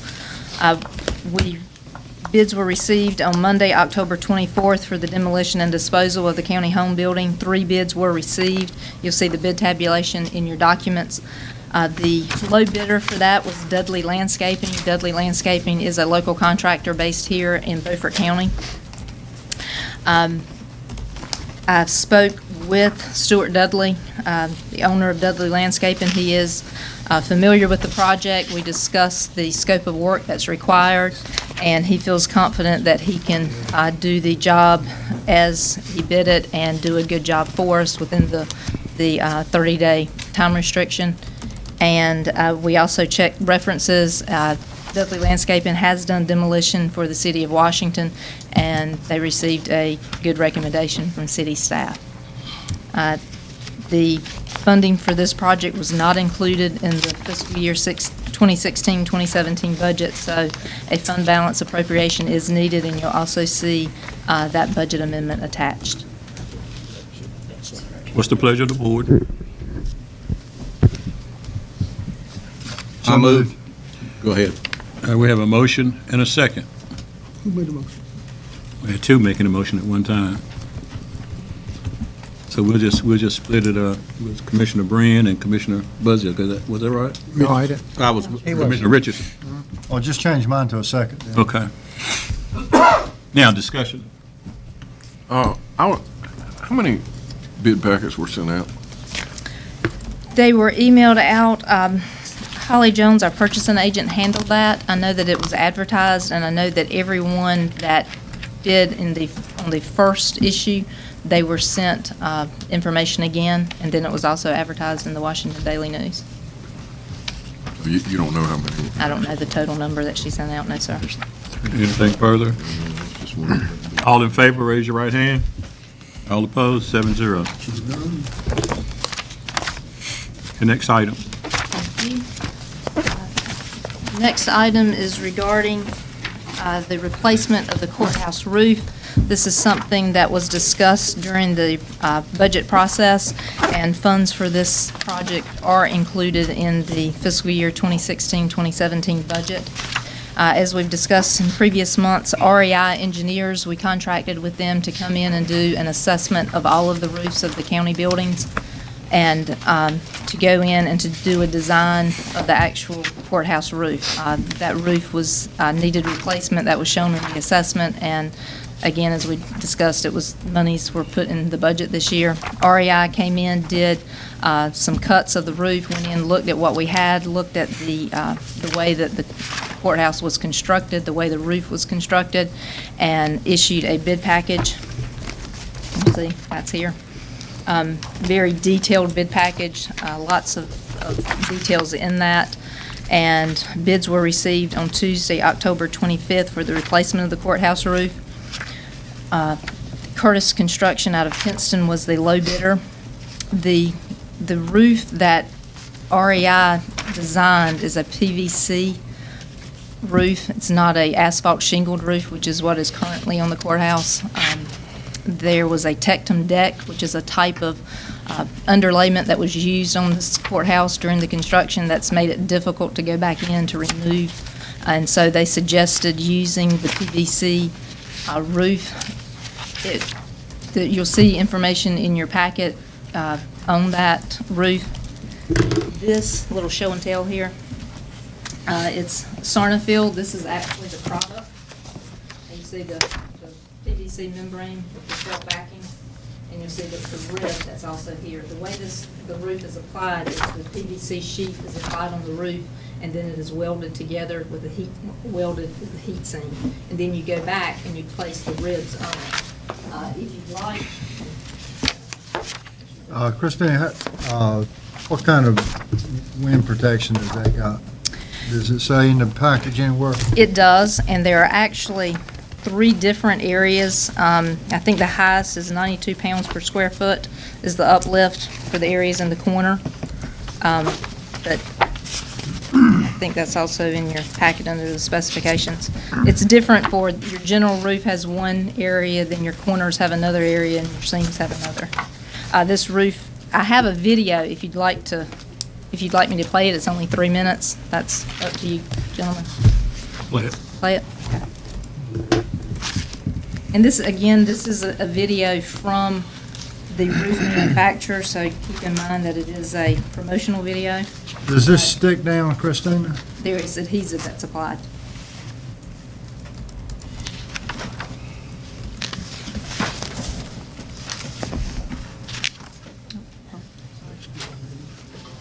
You want the look of an architectural metal roof, but the protection of a continuous watertight membrane. And of course, you need it to fit the owner's budget now and for decades to come. Your vision demands the best. Your vision demands Sarnafil's Decor Roof Systems.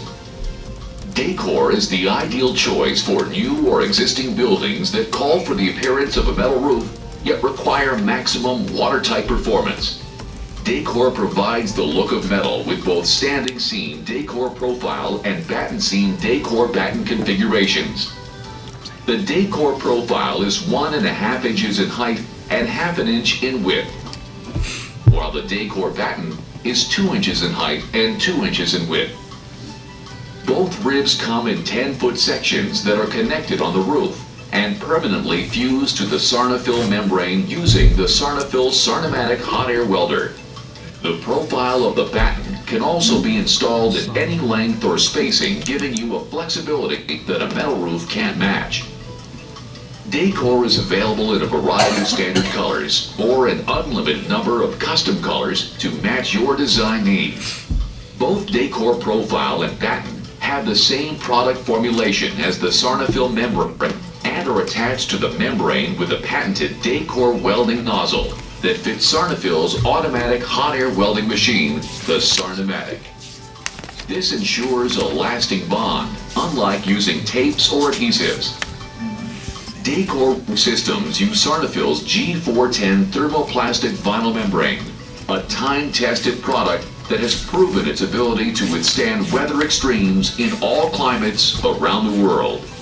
A felt backing on the membrane helps achieve a smooth appearance over common roofing substrates. The membrane is hot air welded to produce watertight seams that are even stronger than the membrane itself.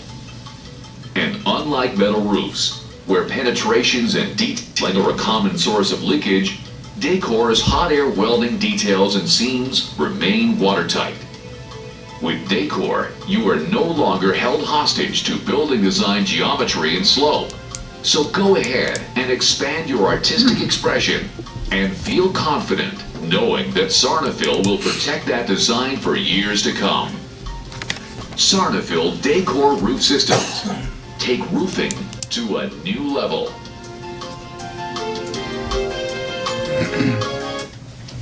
Thank you. Commissioner Brand, to answer your question, in the specifications, the wind design for the roof and the field of the roof, the main area of the roof, it's 57 pounds per square feet. The perimeter of the roof is 76 pounds per square feet, and the corner of the roof is 92. One additional thing to know, the roof warranty issue is a 20-year from the date of substantial completion. There is also an additional warranty that the contractor provides that's part of REI's specifications for an additional, or for a 5-year period from the date of substantial completion. Curtis Construction will make repairs at no expense to the owner to any defects which may develop in the work. And that's not including but not limited to blisters or wrinkles or anything like that. Also, keep in mind, when we contracted with REI to do the design of the roof product, they will also be providing construction administration services, which means they will be the ones up on the roof with the roofers looking at it as they are doing the installation to make sure that it's installed as it should be. They have inspectors that's their full-time job, that's what they do, that's what they know, and REI is familiar with this roof system. Some of the pictures that you see in your agenda packet are actually past projects that REI has worked with and inspected. So they are very familiar with this specific manufacturer and the specific manufacturer's recommendations on how things should be done. Is the taking off the old roof, or you can just cover this? No, the shingles will be taken down. It will be taken all the way down to the Tectum rooftops. It will be that and then right on top of the roof. And I heard you when you told me, but I got to ask you again. There ain't no room in there for no change orders, are there? Again, I'll say that until we complete the project, we never know changes that may exist, but I will say. I thought you would say that. Yes, exactly. However, in order to help prevent that, there are some allowances in the contract, mostly for, again, things that you do not know what you are getting into until you remove the shingles and the decking. There is an allowance, so we already have a price from the contractor to replace any damaged or deteriorated plywood decking or any type of wood blocking. So once we go in and remove the asphalt shingles and any other subsurface that may be there, if we determine that there's been a larger amount of rot or anything like that than what we were anticipating, we'll go ahead and make that replacement right then and there. Scares me. Curtis been around a long time, that's all. Yes, sir. What color we gonna have? The color that has been selected, unless you gentlemen, this is a charcoal gray. Okay. Be very similar to what is existing there. If you'd like to see the other colors, I can show you, but green, white, but this is the very neutral that I believe would look good with the existing. And Christine Curtis is a pretty stable company. Yes, sir. I hope it's not like one of them I bought a door from Lowe's and the next month the company went out of business. Based upon the information that I have been given from REI engineers, Curtis is very stable. Good. They do quite a bit of work around. They do work at NC State. They do work at UNC Chapel Hill. They do work at larger areas, manufacturing facilities, that type of thing. So they are a commercial roofer. They are not a residential roofer. And I will say from personal experience, the roof work that they have done here on our other county buildings, doing small minor repair work, that they have been they've done a very good job with that. Is there a motion from the board? Moved. Second. Have a motion and a second. Any discussion? Hearing none, all in favor, raise your right hand. Opposed? 7-0. Thank you.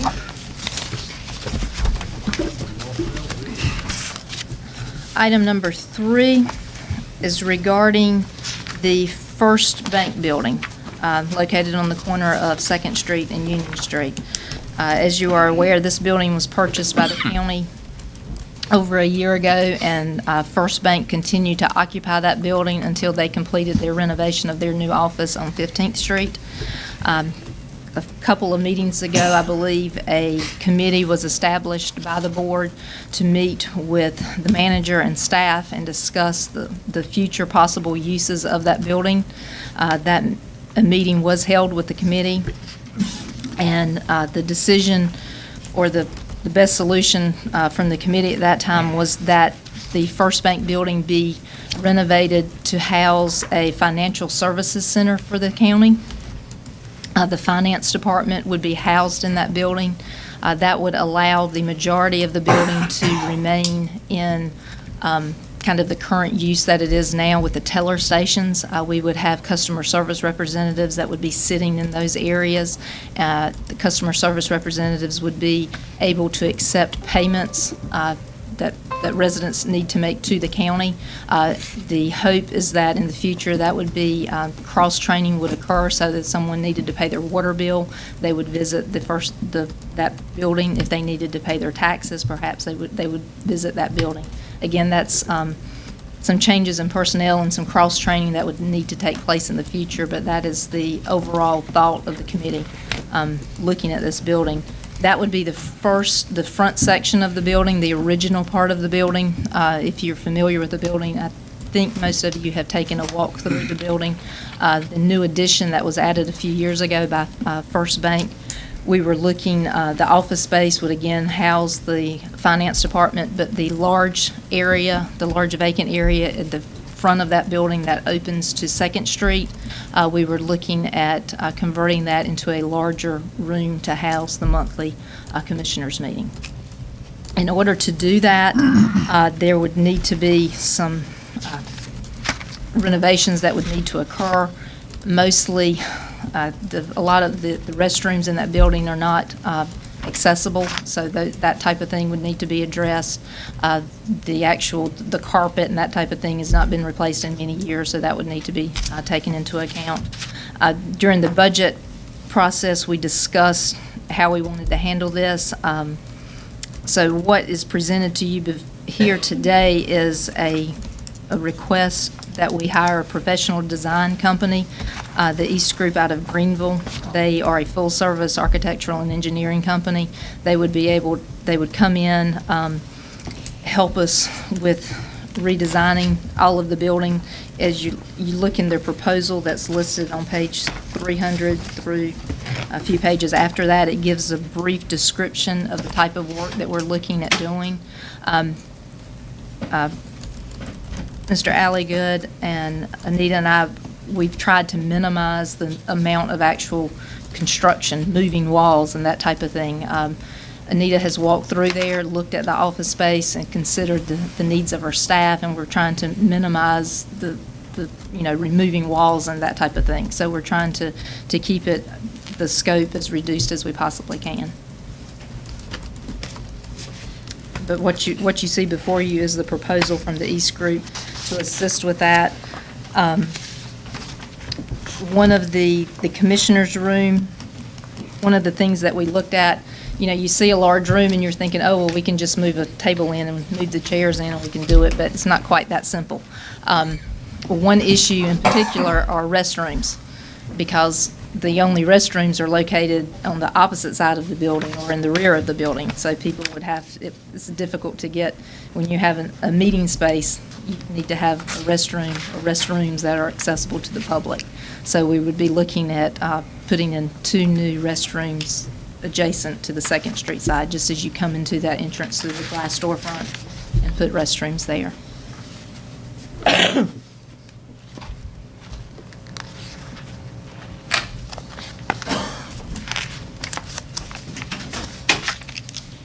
Any thoughts from commissioners?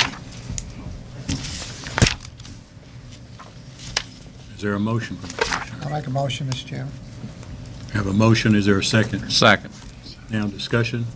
I just have one question. Does this include the reworking of the drive-through on this end of the building? No, sir, not at this point. It just includes the building renovation. That'll be done later, I guess. That's the hope. What would you have to do to the drive-through? Looking at the overall use of the space that we have here with the different county buildings, if you look at that drive-through, it's on the wrong side of the building. I mean, it's on, when you drive up for the driver's side to use that drive-through, only one additional car can park behind that person, and then that person, the second car, the end of their vehicle is out into Union Street. Okay. So, you know, the thought process, and again, this is long range, is how can we maximize that space? How can we rework this parking lot? As far as providing additional space for this, how can we improve the parking for the residents of the courthouse, things along those lines. Any other questions? All in favor? Opposed? 7-0. Thank you. And my final item does not have a cost associated with this. I should have done this one first. The final item is regarding Gumneck Road, which is located east of Belhaven. Residents that live at the end of this road contacted the North Carolina Department of Transportation regarding the end of the road. It's an area that the adjacent landowners wanted to see what could be done. There was it's actually, let me just show you this picture. It's easier to show a picture. I noticed that your packet.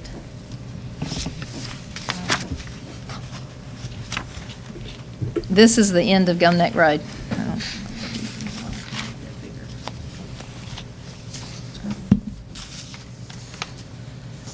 So as you see, as you're coming down Gumneck End, it dead ends at the river. The landowners, you see the house on the right-hand side. There's also an additional living area on the left-hand side of this road. The residents on each side of this road, there had been people there at the end of the road doing things that people do at the end of a road at different hours of the night. So cleaning up trash and being loud, boisterous, and actually here with us, we do have some of the adjacent landowners that are here if you'd like to speak with them to get specifics on that, but I'll try to cut through that. But they contacted NCDOT.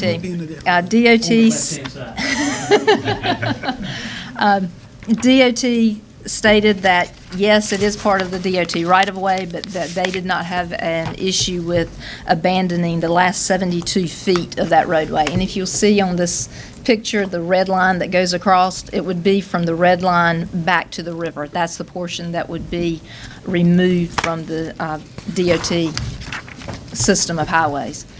DOT had no problem with that. The landowners went through the process with NCDOT, and you will see here, starting on page 309, the abandonment packet that was furnished by DOT. So DOT has no problem with doing this.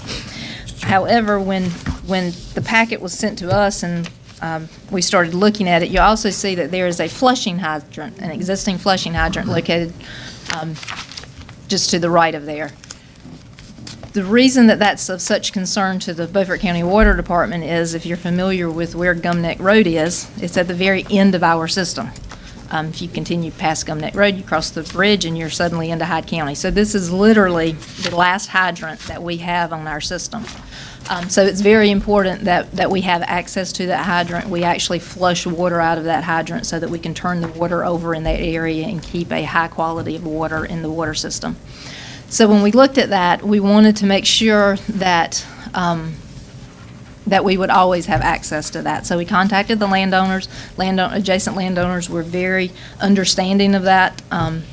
one, because they're county water customers and they want high-quality water. So, but they were very understanding of our needs to do that. So you'll also see in your packet, we worked with the attorney, Mr. Francisco, to prepare this deed of easement.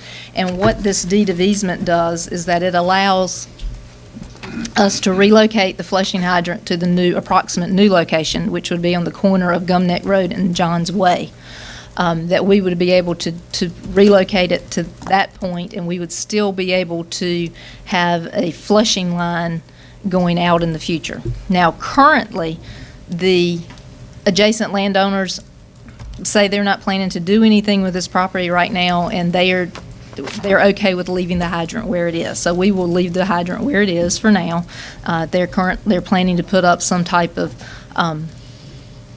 a chain fence or a cable or something to keep people out, but it would not prevent the water department from accessing the hydrant if we needed to. So for now, it will continue to be in the existing location, but the deed of easement gives the county and guarantees the county that if in the future the current landowners sell the property to someone else and then they decide to come in and develop this property, that they would pay to relocate the hydrant to the corner of Johns Way and Gum Neck Road, and the county water department would always have access to that. And it also guarantees that we would have the land to flush the water, that we would have the drainage to be able to do that. How would you divide it down the center line of the road between the adjoining property owners? Yes. Commissioner Brand.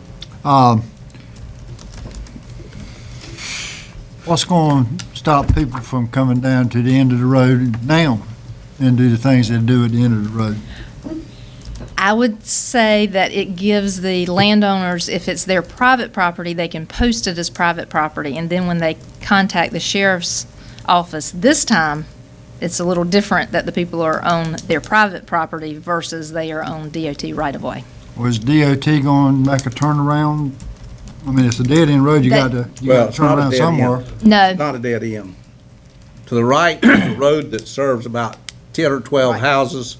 To the left is, I forgot what the name of it is, Machapungo Shores Road. That's correct. It serves about 10 or 12 houses. So what they're going to do is bring the line up to where you can't park there unless you're in the middle of a three-way road.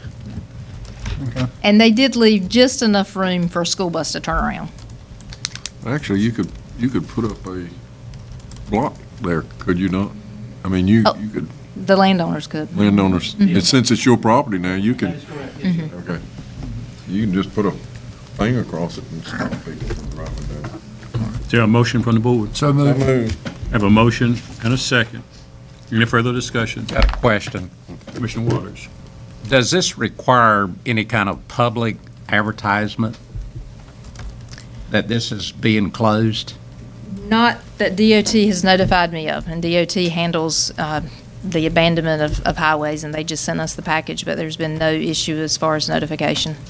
I mean, I understand the people that go down there at night and create problems, but for years and years and years, that's been a fishing place for a lot of the local people. So we're gonna do away with that local fishing spot. Can I speak? Yes. Well, I'm sorry. I'm sorry. He's got He called me down one time. I apologize, Mr. Chairman. Go there.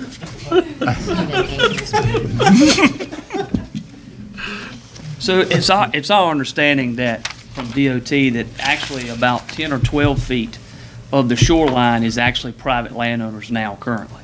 So DOT actually does not own all the way down to the water. And so when people are utilizing that, whether it be to fish or to drop trash or all the other things that we've talked about, a bunch of stuff that they've done down there, they're actually on private landowners' property currently. And so we have a liability issue. And this piece of property to the left has been a family piece that we've had for years. It just never has been really anything done with it. We've cleared the lot and so forth and so on. We're utilizing it now. But you're right, it has been utilized and never has been questioned. And shame on us for not doing that. But it is private land that they are on, and we're having trespassing issues where these people are coming on our dock, our neighbors' docks. I mean, it's not just at the end of that road. So instead of us putting up a sign now and says no trespassing, and we're having to deal with the game warden or the sheriff's office because you're dealing with 10 or 12 feet, which could be very questionable, right? You know, in my own private land, where am I? If we back it up to where we proposed, it's cut and dry. There's no gray area. You know, it's here's where you stop, and it's private land, and you don't go any further. And I think that'll take care of the problem. And I certainly understand the fishing issue, but we feel like there's tons of places for people to fish rather than coming down there and trashing this area, and they're already on private property when they're on it. To me, it would have made a lot more sense if they'd pulled that line all the way back to John's Way. I don't understand why you have 50 feet other than for a school bus to turn around. That's what they had advocated. You know, DOT, when we started investigating this, you know, they said, you know, we need some give and take. We said, absolutely, you know, we'll do whatever we need to. And they have got some school buses that go down and need to turn around because they've got some children down there. I said, absolutely. I mean, we certainly don't want to be an inconvenience on a school bus. So that was the whole reasoning of leaving that buffer. And so now, when you currently go down there, you'll be able to, and then back into either Machipungo Shores or the road to the right. I can't think of the name. John's Way. John's Way. So that's the reason. I mean, I'm fine with it coming back, but I mean, we wanted to make sure we didn't upset the school buses. Okay.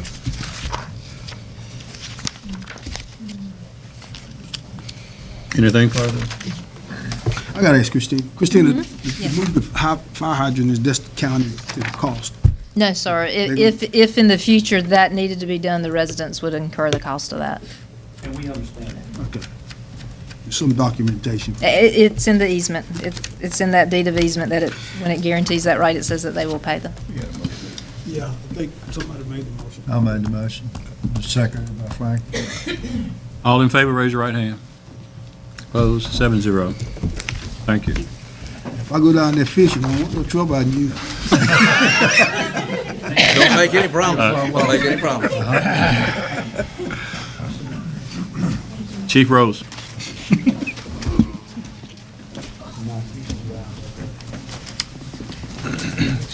Still go fish. That'll be good fishing.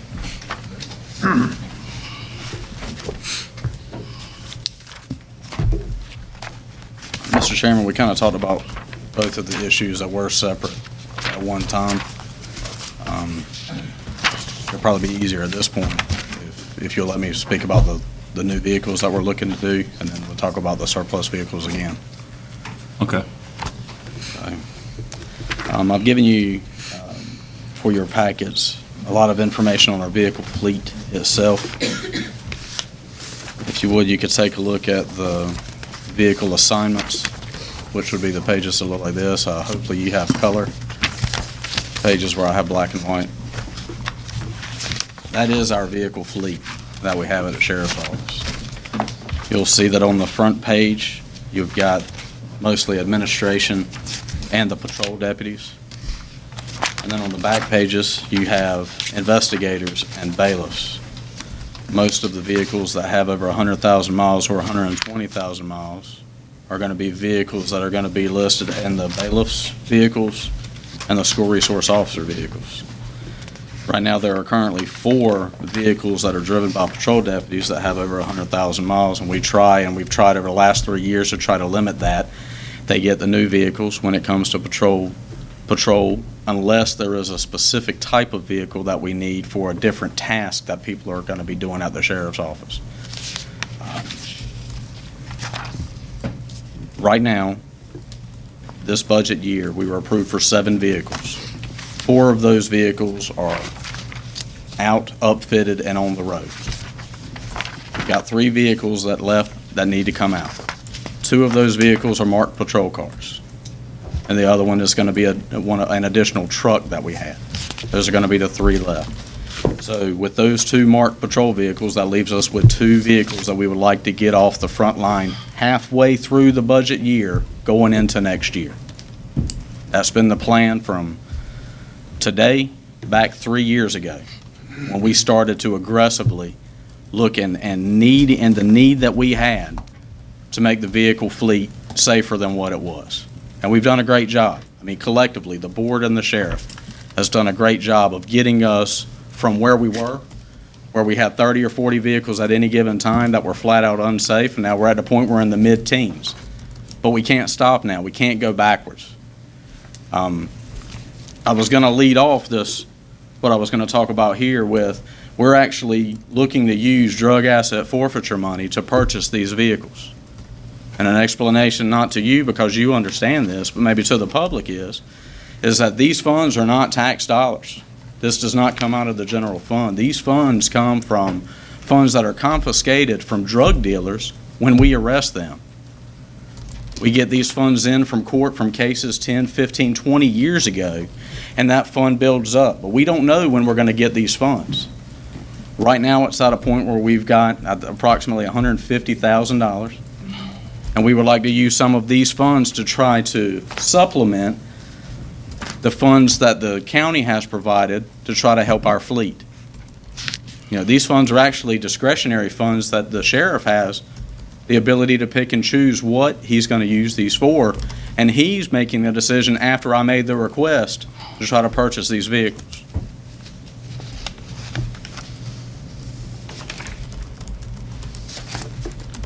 The vehicles that we're looking to replace specifically, and this you have the information on. This year we've had 2 vehicles up until this year, and once again I will talk about cars, and I will talk about equipment, and I will talk about maintenance of that equipment and cars for as long as you would like for me to. But up until this last couple of weeks, I can say that the Dodge Chargers that we've been buying since 2007, we had never lost an engine and we had never lost a transmission. Even the Dodge people question us on that when we talk to them about that. So if there's a dipstick issue, that's something that we're getting from the factory and not because of the maintenance of the vehicles.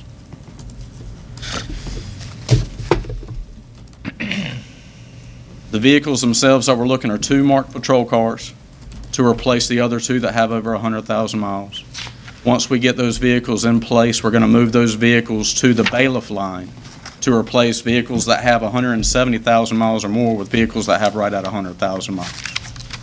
And you think, well, why do the bailiffs need new vehicles? Well, bailiffs do the majority of the transports in and out of the county for inmates for Beaufort County. If you've got somebody in tow when you're going to Wake County, if you're going to, we go to Foothills and Morganton, if you've got somebody and you're taking them there and you have a mechanical issue with the vehicle, which happens, then you were in a bond. You're in absolute bond. The last time that happened was about 3 weeks ago. We had a guy that was going to Greensboro. Fortunately, he got the person to Greensboro, so it was just a deputy that we had to go pick up and bring the car back. But we have to do these things. Those are the moves that we're looking to do with the vehicles that we have. As far as the surplus vehicles, that's actually an agreement that the sheriff has had with the commissioners, that we're trying to maintain the same number in our vehicle fleet. So if we bring new vehicles in, and when we bring new vehicles in, then we try to move that same exact number out to maintain the number of vehicles that we have. But, you know, if we're not approved to surplus vehicles, then, I mean, there's nothing that says I can't strip all the equipment off of them and then set them in a parking lot until it is a better time to surplus them. But this is just makes good business sense for short-term, mid-range, and long-term planning to keep going with what we're doing right now. And to use an example that I heard, our vehicle fleet is like a bunch of elephants, and we got to feed the elephants to keep them healthy. I'll take any questions that any commissioners have. Questions from any commissioners? Okay, let's go Mr. back. Chairman, I'd like to make a motion on this one, or you want to do them together? We're going to do that one from the surplus vehicles first. What's the pleasure of the board concerning the vehicles to be surplus? I'd like to make a motion that those vehicles be surplus. We have a motion. Is there a second? Second. Have a second. Any discussion? Well, Mr. Chairman, I'm still opposed to surplusing those vehicles. I don't think they've been properly maintained. They are surplus vehicles within the fleet right now, or they wouldn't be sitting out there. So I don't see any point in allowing the surplusing of these vehicles at this point in time. I intend to vote against the motion. Okay. Mr. Chairman. Mr. Brand? Chief, I just, I realize that these vehicles are needed. I would just really like to see if we can't get by until budget time. This is just my thought. We're dealing with the surplus, right? On July 1st, we had 4 spare vehicles that we issue and assign to deputies when the vehicles are in the shop for longer than a day or two. Right now, because of the current fleet with the conditions that we have, we're either going to start spending $4,000, $5,000, $6,000 for vehicles that we're at best going to look to keep for another 6 months, or we've got 1 spare vehicle. Beyond that, I've got to start taking deputies out of vehicles. Vehicles are going to start, instead of running for 12-hour shifts and then going home for a couple of days, it's going to be a lot like the police department does, where those vehicles just run 24/7. And you want to talk about wear and tear on a vehicle, start running them 24/7 and seeing the difference in the maintenance and the mechanical records that go on. I'm not saying that you don't need them. I'm just giving you our viewpoint on it. That I think that we need to wait until budget time if we can. We're still going to be requesting, right now, with the information that I've provided, you see that with the purchase of these 3 vehicles, we're still going to be making a request of at the minimum 10 vehicles going into the next budget year. At a minimum. That needs to be the amount of vehicles that we purchase every year moving forward with our program. You know, so I would, working with the vehicles every day, knowing the vehicle fleet that we have, knowing the needs of the sheriff's office and the needs of the people that we serve, this is the request that the sheriff and I are making to you at this time. Okay. I got Now- a question. Okay. Did you say that during the budget cycle last year, we allocated 7 vehicles? 6.7 vehicles, yes, sir. 6.7? Yes, sir. Have you done bought 6.7 vehicles already? Yes, sir. The vehicles have been purchased. 4 have been upfitted with the equipment and are out. And the other 2.7? That's right. The other Is where? 2.7 is at our upfitters getting the equipment to go out on the road. All right, now concerning the, Got a question on the surplus. okay. What do you anticipate that you'll be able to sell those 2 for? June? I mean, Maybe $2,000 a piece. a piece. That would be, you know, if someone was going to purchase them for parts. And those are the Dodges. I have no idea what the Nissan that we're going to be. This surplus is a gonna go bookkeeping. Does it go into the general fund, or does it does, okay. It doesn't stay in the sheriff's department budget? All right, we have a motion and a second. All in favor of surplus the vehicles? Oh, yeah, go ahead. I'm sorry, Mr. Chairman. Good. All in favor of surplus the vehicles, raise your hand. Opposed? 6-1. Now, is there a motion concerning the 3 new vehicles? I'll make that motion, Mr. Chairman. We have a motion, is there a second? I'll second that. Okay, discussion. What is the motion? To allow the sheriff's department to purchase the 3 new vehicles. 3 new vehicles. And that is, With drug money? that is drug money you're using for that, right? That is correct. And how much is the county going to be responsible for? Zero. Zero. Zero. Mr. Chairman, I have a problem with that. That is not zero. That money is put into the drug fund. It is county money. It is taxpayer money. It just happens to be earmarked to be used specifically for the future purpose of reducing drug business, illegal drugs in Beaufort County. Now, let's go back to what we talked about earlier. We were talking about how the district attorney could get cases tried and pay for these forensic fees for these laboratories. I've got my eye on that drug money because it was taken from drug dealers to use that money for laboratory fees in order to put more drug dealers in jail quicker. This money should not be used to buy automobiles with. We buy automobiles out of our general fund, the way we fund the sheriff. And it is a misnomer, and I will be making a complaint, by the way, to the feds on this item if you guys use this money to buy cars with. I'll just tell you that right now, because that's an inappropriate use of the money. Chairman, if I may. Go ahead. I agree with Commissioner Richardson that the sheriff shouldn't have to use these funds to buy the vehicles. But if you can look year in and year out, we are not provided the proper funding to keep our vehicle fleet safe. I would much rather the sheriff be spending that money that we've got in those funds to actually directly be fighting the fight against the drugs and the drug dealers and the drug traffickers. But at this point, we're trying to keep our people safe. more safe than what we're being allotted by the county commissioners. Okay. All in favor of this motion, raise your right hand. All opposed? There you have it. Commissioner Richardson, Mr. Chairman, what was the vote on that? 2-5.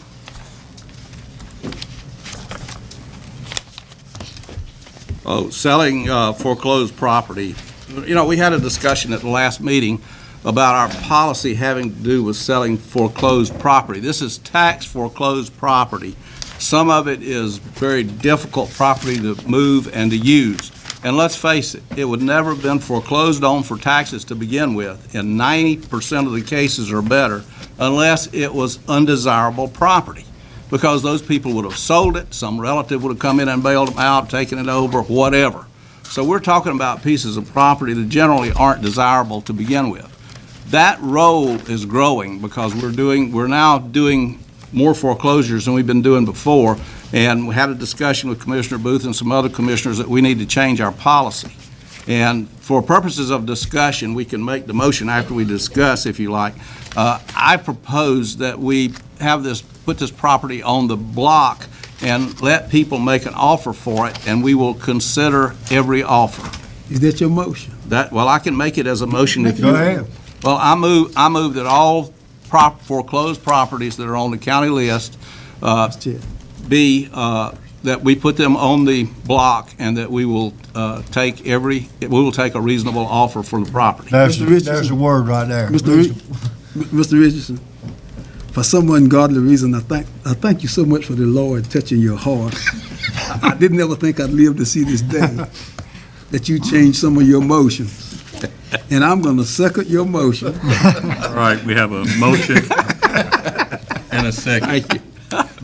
Any further discussion? Yeah, I have a question. I want to talk about it too. Go ahead. Are we saying that if we get an offer of $1, we're gonna let it go? Reasonable offer. Reasonable. I could support the motion if we have some kind of a minimum, because we gotta cover David's cost or somebody's cost for doing this. That's for us seven to decide what is a reasonable offer. Well, let me. I had concerns about this earlier today, so I talked to Brian about it, and a lot of times we could probably offer that property for what expenses we have in it, and say that, and if it doesn't sell at that price, then we can come back. But it's not what we've been trying to do is sell it for the value on the tax books, and you know you're not going to get that for it. I mean, that's just ludicrous. But you know, if we go to the piece of property and say, well, we've had to cut the grass on it, we've had this done and that done, and maybe we've got $2,000 or $3,000 in the property, maybe we could use that as a baseline or something. Maybe the county manager would want to speak to this, but I had concerns about this too, and is to know how much do we want to get for a piece of property before, what's the lowest we can go? Without, on the first go around, now I'm not saying on the second go around we might not go lower if nobody grants, but could you let him speak to that, Mr. Chairman? I was asking, I'm not through yet. Oh, go ahead. Could you let Brian speak to that?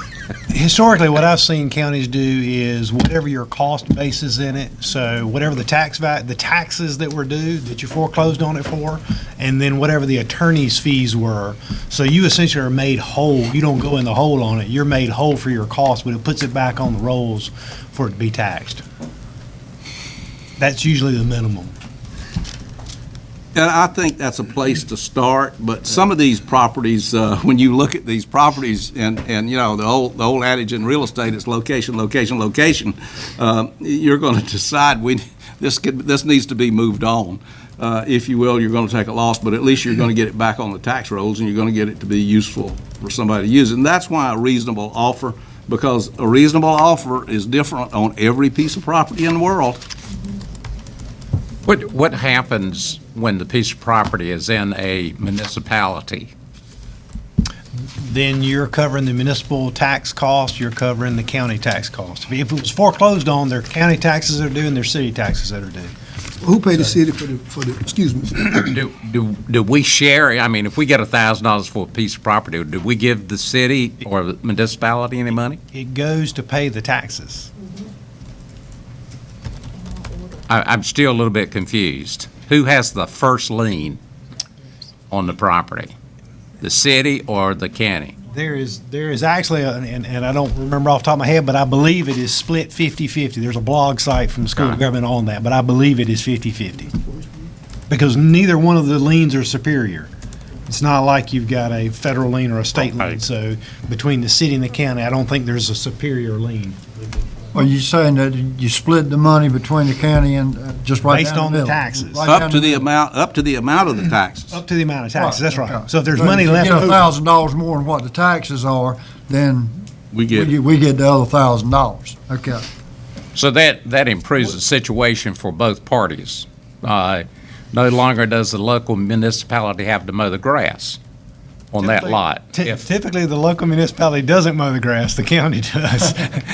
Or the county pays for it to be mowed. Well, I don't Because it's in know our about name. other places, but the town of Belhaven, in most cases, is mowing that. Is that not correct? that's not correct. The There- county, somebody is mowing it, but we're paying, we're the ones responsible. So we reimburse the town of Belhaven for, We are being billed for that mowing, yes, sir. okay. We either do it ourselves or we have somebody else do it. So they are actually doing it because they're there. It's cheaper for them to do it than for us to send somebody down there. Right, okay. Commissioner Booth. He answered my question. That was Okay. my question. Let's do it. All right. All in favor? Any opposed? 7-0. Thank the Lord. Mr. Chairman, I'd like to open the door on the gentleman that was in here last month, if the board approves. And since we've changed our policy with his offer, that we allow the county attorney to go forward with whatever the procedure is to dispose of that property. Is that a motion? That's a motion. Second. We have a motion and a second. Discussion. All in favor? And because he readily admitted himself that he understood the 10-day upset Yeah. bid. 7-0. 7-0. All right. Commissioner Richardson? Okay, resolve not to participate in funding or financing of an industrial spec building. You've heard this before. This is a real big issue because the last building that we did called Blue Goose is occupied now by an industry that's doing very well. But we lost $1.75 million on that deal. And the county, Beaufort County, does not have the skills and the ability to build spec buildings for industry and even break even on it. We've never broken even on a single building that we have ever been involved in. And they want you to believe here that we have to do these things or we won't get industry. Guess what? Everywhere else you go in the world, the industry builds its own building. Only in Beaufort County are we in a position where where we pull the socialist trick of building buildings for other people to use and lose taxpayers' money on this. We don't need to do this. So my motion is that we not participate in the building of another spec building. We can certainly give all the encouragement we need to give to the Committee of 100 and to anybody else that wants to build a building. But insofar as putting taxpayer money into it, we don't need to be doing that. So I move that we not participate in another spec building. All right, we have a motion. Is there a second? Okay, it dies for lack of a second. Okay, next item. Next item, we have a forensic, I still propose, and this is, I'm going to keep this thing on the agenda because the situation at Chocowinity is not good. I still propose a forensic or a management audit beginning in the year 2014 and coming forward to the present date on Chocowinity EMS. There are still bad stories of mismanagement of all kinds coming out of Chocowinity EMS, and the commissioners need to look into this. We have advanced them $90,000 of your money, and I don't think you're going to get your money back. You may be putting more money into this, because if this thing goes defunct bankrupt, or whatever you want to call it, Beaufort County taxpayers are going to pick it up because they are a government agency. You can talk contracts and all this stuff you want to talk, but we are going to pick that bill up. So I think we should do a forensic audit. I'm looking for a second for that motion. Have a motion, is there a second? Mr. Chairman, I'm not going to second it, but could I say something? Go ahead. Or you want to wait till? Oh, go ahead. I'm not going to support this I'm not going to second this motion, and there's a number of reasons why. Chaco EMS, all finances are handled by the town of Chocowinity. The mayor and his staff spend a lot of time in maintaining their funds. There's 2 checking accounts set up, one for contributions and fundraising and one for tax money received. Any check written for Chaco EMS is written by the mayor, signed by the mayor and the town clerk. Once a year, the town hires an auditing firm to come in and audit those books. And those audits are fully available. Chocowinity EMS has good management. They currently staff 2 911 vehicles full-time with paramedics, full-time staff.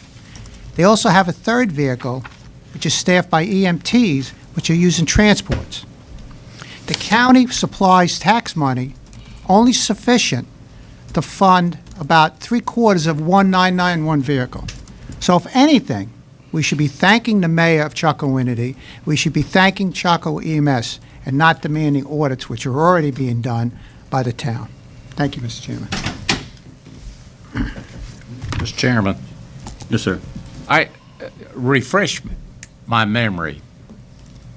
In our discussion, when we started talking about the $90,000, we made an advance from taxes that were to be collected on the Chocowinity Township, the town of Chocowinity, and I believe it's Blunt's Creek. That is correct. Blunt's Creek. So that's not money that's being collected on assets of people in Pantego or Belhaven or the city of Washington. And the idea is that as they improved on the tail end of this, they wouldn't need that money. So we haven't appropriated any money out of the general fund yet. I mean, that's still to be. I don't know much about bookkeeping, but that's not right. We haven't. Where did the money? Where did you get the $90,000 from? Hold on, Commissioner Waters. That's the taxes that are being collected on the 3.5 cent for those 3 areas.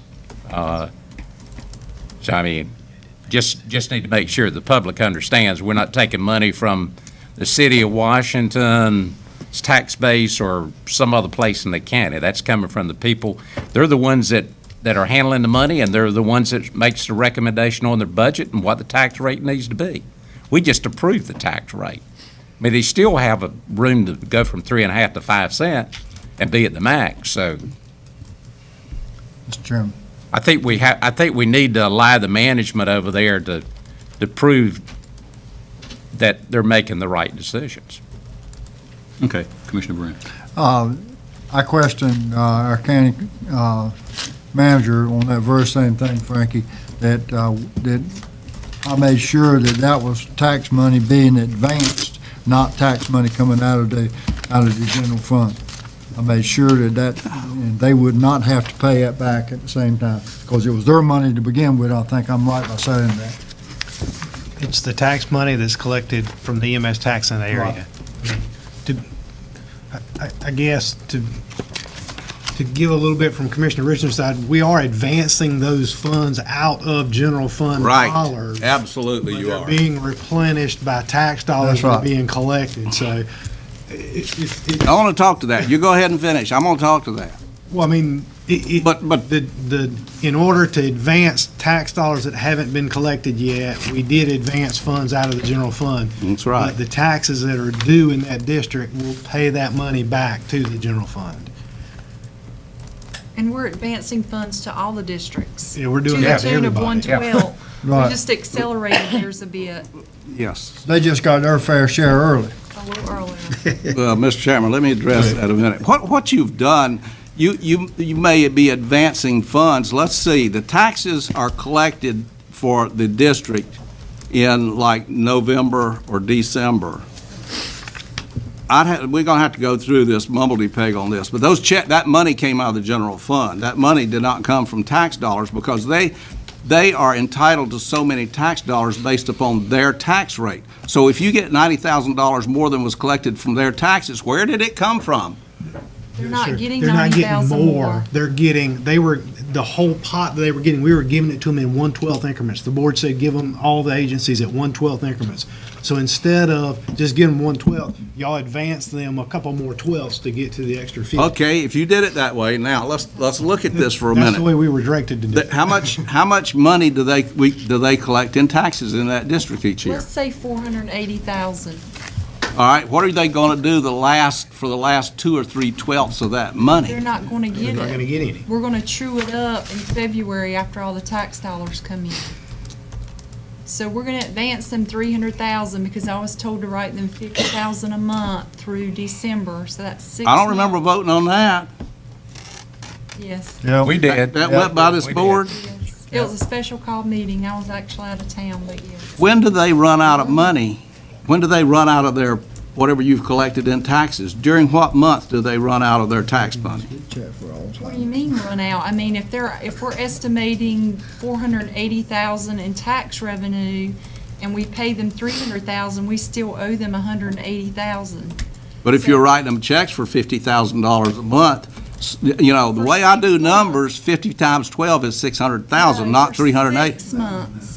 6 times 50,000 is 300,000. Okay, they're gonna run dry at some point in here. That's their problem. Well, we need to go back and remember the numbers. They were coming up short $8,000 a month, okay? And so we just gave them a little shot in the arm, but my understanding is, based on the people that have called me, is they're bringing in $20,000 or $30,000 more in revenue a month. Is that right, What I hear. Ryan? Yeah, it's good numbers. That's what I hear. I mean, Let me ask one Mr. more Chairman, question. can I speak? The reason that they needed the advance was they were running the 2 units and they were behind, and that's why they came to us and asked for the franchise. In order, they would have liked for us to give them the money, but we didn't, we advanced it. I know, But they're if they selling got the goods. franchise, if we gave them the franchise, they said that they could basically at the end of the year, bring it back and break even or even have a surplus. And that's, I guess, what we're depending on. If they don't do that, then we've got a problem. The end of the year is like end of June 2017. Is that the end of the year? Yes, sir. Yeah. Okay, but now, I thought we advanced them $40,000 in the fiscal year before the fiscal year that we're in. Has the whole 90 been advanced in this fiscal year? It was 50,000. It's 50,000 Per a month. month for 6 months, July through December 2016. That's 300,000. And if I'm recalling my numbers correctly, I think they're budgeted to bring in 480,000. So we've got 180,000 additional dollars approximately that we'll still owe them. But I will do a reconciliation to true up the actual dollars collected to what we've already paid them and write them a check for the difference. But they're gonna have, if they're running a deficit, they're gonna have to make it out of that franchise fee, or either at the end of the year, we're gonna have to make some hard decisions. Currently, they're not running a deficit. They've hired a full-time staff to staff the second 911 vehicle because they have so many calls, plus they're running transports with a third vehicle. I don't know what they're running. I didn't say they Yeah. were running a deficit. I said the only problem is if they do run a deficit at the end of the year. If the franchise fee makes it up, then everything's lovely. And currently it If it doesn't is. make it up, then we're gonna have to decide what to do then. But currently it is, Robert. Yeah. And that's great. Yeah. I'm all for that. But I mean, that was the understanding we had. The benefit to the residents south of the river is they now have 4 vehicles, if you count Aurora, and the QRV in the Blount's Creek. Okay. I hope they're successful. Y'all don't, if you're not gonna give me a second, I'll move on to the next item. Yeah, next item. It's the same motion we had last month. allow employees to conceal carry while at work. We have a motion, is there a second? Second. All right, having a motion and a second, discussion. Hearing none, all in favor of that motion, raise your right hand. All opposed? 3-4, it failed. 4-3 again. Mr. Chairman, I'd like to make a few comments, if I may. Okay. My personal opinion is on concealed weapons by employees that we're going down the wrong road here. What we should be looking at is workplace violence. That's number one, and how to prevent workplace violence. The other thing we need to be looking at before we have these motions about allowing employees to carry concealed weapons is, what is the county liability? What is employee liability to these issues? What should be our current and future security workplace upgrades? What type of firearm training are we talking about? What's the safety? What about training when to draw, when to shoot? Requalifying and how often? Type of training upgrades, and then workplace violence prevention programs. Those are the things we should be talking about. And if we want to set up a committee that would study these issues, not just the idea of carrying firearms in the workplace by employees without having all this other stuff in place. Thank you, Mr. Chairman. The next item, Commissioner. Okay, that we direct our legislative delegation to prepare a bill for our approval to recall, for a recall vote of county commissioners. We're gonna do that tomorrow. That's right. All right, we have a motion. Is there a second? Okay, that one dies for lack of second. 15. I've got a question. Do you have anybody in particular on the board that you would like to have recalled? Yeah. Would you be willing to share those so the public will hear it? That's a political question. The campaign for 2018 began tonight, and you are there. Ooh. Wow. I wish it was me, man. You're there too. You're running. It didn't be good the last time. Well, we'll see how it works out this time. All right. The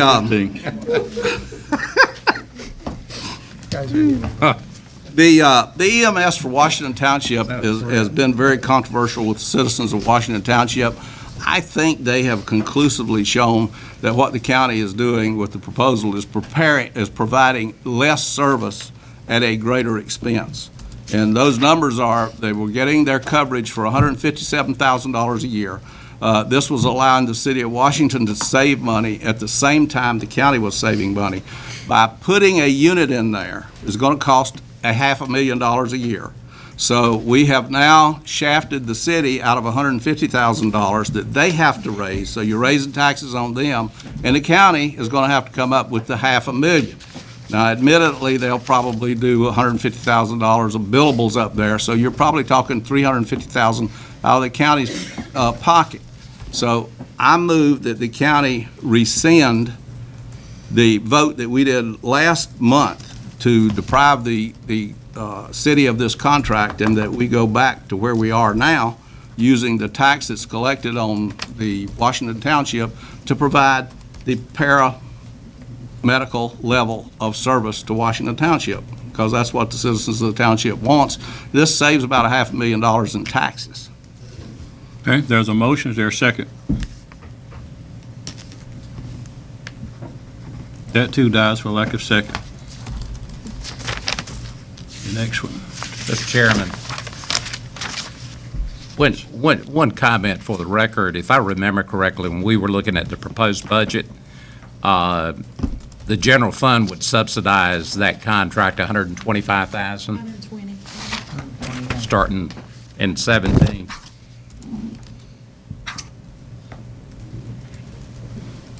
Let me be sure I understand the point here. The point is that all it's going to cost us is $120,000 to do this. Is that the point? That was the proposal that was voted on, coming out of the general fund. Well, okay, plus the $157,000 in taxes with the increase, which really puts it to about $180,000. So you got $127,000 plus $180,000. You've got a $300,000 expense to do this. And right now, it's only costing us $157,000. So why do we want to do this? Well, I think one of the reasons we, in our discussion, is we talked about the Chakawinta EMS having to send one of their vehicles over and set at Sheets while the city of Washington was doing something else. And, you know, we're trying to make the Chakawinta EMS stuff profitable, or at least where it breaks even. And, you know, we pull it over there and let it sit. And then the other thing that concerns me is that I don't think that we had a paramedic on board every time we were serving the area. Was that not a comment that was made? Or is that something I missed? I don't remember that. Mr. Chairman, I don't agree with Mr. Richardson's motion right now, but I don't have a problem. If the people in that area are unhappy, and I don't know whether they're unhappy or not, with what we've done, I have no problem with putting a committee together of all the different segments from out there and sitting down and talking about this thing. And if they don't want this, then I can go, I'll be glad to rescind my vote on it. But I want to know for sure.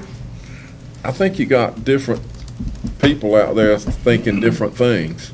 And I don't know that there's a consensus. I think we need a consensus of what the people all the way at Tranners Creek, all the way around to the other side think. And if they all think they'd rather be with the city of Washington, then that's okay with me. But if they think that they would rather have the paramedic ambulance with full-time paramedics out there in their community, that's okay with me too. But at this point in time, doubts have been raised tonight by this gentleman, and I don't know how many people out there feel like he does, and how many people. I expect if you look at Mr. Langley, he probably doesn't feel the same way this gentleman does, because he thinks he's going to be better served. I'm not trying to speak for you, Jerry, but you did say that at the last meeting.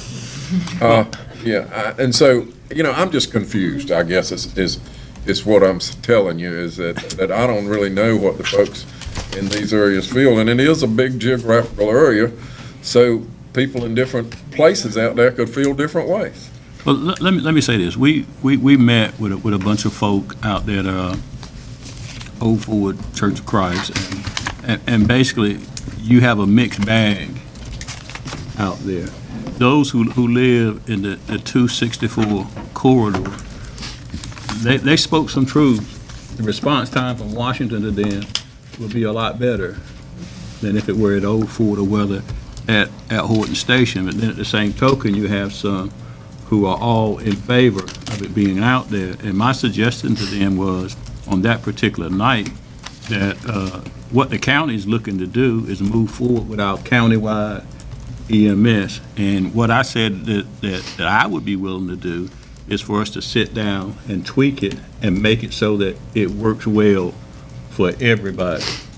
See, because I mean, I understand what Tommy and his family were saying. They live in Tranners Creek from the fire station on 15th Street Extension to Tranners Creek. You know, it's just like that. See, but from there to where I live, it's a different story. And from there to Baxter's Crossroad is a different story. So that's what I'm saying. We got to continue on with the plan that we have. We just need to tweak where it needs to be tweaked so that it'll be effective for everybody involved. And that's my thoughts on it. Mr. Chairman. Yes, sir. As I recall, at the last meeting, option 1 was the status quo, and option 1 said or stated EMS units would continue to respond from inside the city when available and at the certification level staffed at the time, which means at times they would just have EMTs and other times they may have a paramedic, but there was no guarantee. And it said when a vehicle is available. So I believe we made our motion and we passed based upon giving them full-time paramedic service in that part of the county. Well, we can move forward and we can look at it and see if there are things we can do to make it more compliant for different people, but it won't happen tonight. Well, I think Robert's got a good idea. If that's what the board wants to do, I'll withdraw my motion. If you want a committee of residents to meet with our committee and decide what to do, then I'll withdraw my motion. If you don't, then my motion will stand. I did not make that as a motion, because it was a motion already on the floor, but I'm not gonna make that as a motion tonight. It was just a suggestion. I'm confused about what the folks out there really want. I don't know. I kind of feel like Robert does. I've only heard one or two people mention that they weren't very well satisfied. So, but you're looking at hundreds and hundreds of people out there. I would like to know what the community as a whole feels, and then we can make adjustments according to that, as Jerry said. But I'm convinced that depending on where you live out there, your views are gonna probably differ. Right. I mean, I don't think there's any doubt about that. But maybe we can sit down and work it out. My question goes to Brian. In your discussions with the city of Washington within our existing contract, we are not guaranteed paramedic level service when it goes to those two areas. The way that contract was written was if a unit was available and at whatever level staffing was at the time. Because when the contract was actually put together, Washington was still at an intermediate level. And they'll tell you that sometimes they are having issues having a paramedic on their second truck, which, I mean, we're only requiring, throughout the entire county, we're only requiring that the first out truck have a paramedic on it. So, in those areas. So, I mean, there is the possibility that their second truck out may have an intermediate on it. It may have a paramedic on it. But I don't think they're able to guarantee at this time that there would be a paramedic on that second truck. But it's probably safe to say if that was a requirement, that contract price would go up for the city to serve those two areas. Would be my guess. Well, in option 3, you put down $572,000. There was the third option that the city proposed, and that was more in regards to making sure that the truck was available to move outside the city. Because right now, the way they're staffed, they're unable to move that asset outside the city limits for like move-ups. As we move, as resources across the county get depleted, we move resources around the stage behind them so that we decrease the response time across the entire county. The city is staffed at a position where they're staffed to fight fire, and I think we talked about this and they talked about it, that they're staffed to fight fire. They have to be able to do that. And they're able to run EMS calls because they are staffed to fight fire. But if there's a fire call, they've got to drop that level of EMS service because those guys have to go to the fire call. And what we were asking them about was give us a proposal that would allow you to move that truck, that ambulance, out of the city if it needed to be, so that it wasn't tied to the fire response. And they did that. And the number they came back with was about the number we have. It's about $500,000 total for everything. That's not including revenue streams or the other side. That's just the expenditure side. About the same. So, and they said if that occurred, then that truck could move around. It could move over to Chocowinity if it needed to, if everything on the south side was out, or it could move around as needed to. But that was the other proposal that they had given us.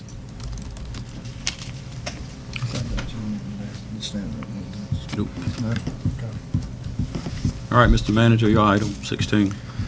This is the Beaufort County Community College Board of Trustees. Member, Ms. Cynthia Davis has resigned from the Board of Trustees. Her term was set to expire June 30th of 18, so it is an unfilled vacancy at this time.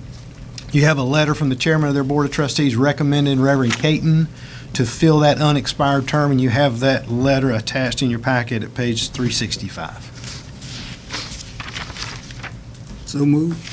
I have a motion to appoint Reverend Caden. Is there a second? Second. Second. Discussion. Hearing none, all in favor of the motion, raise your right hand. 7-0.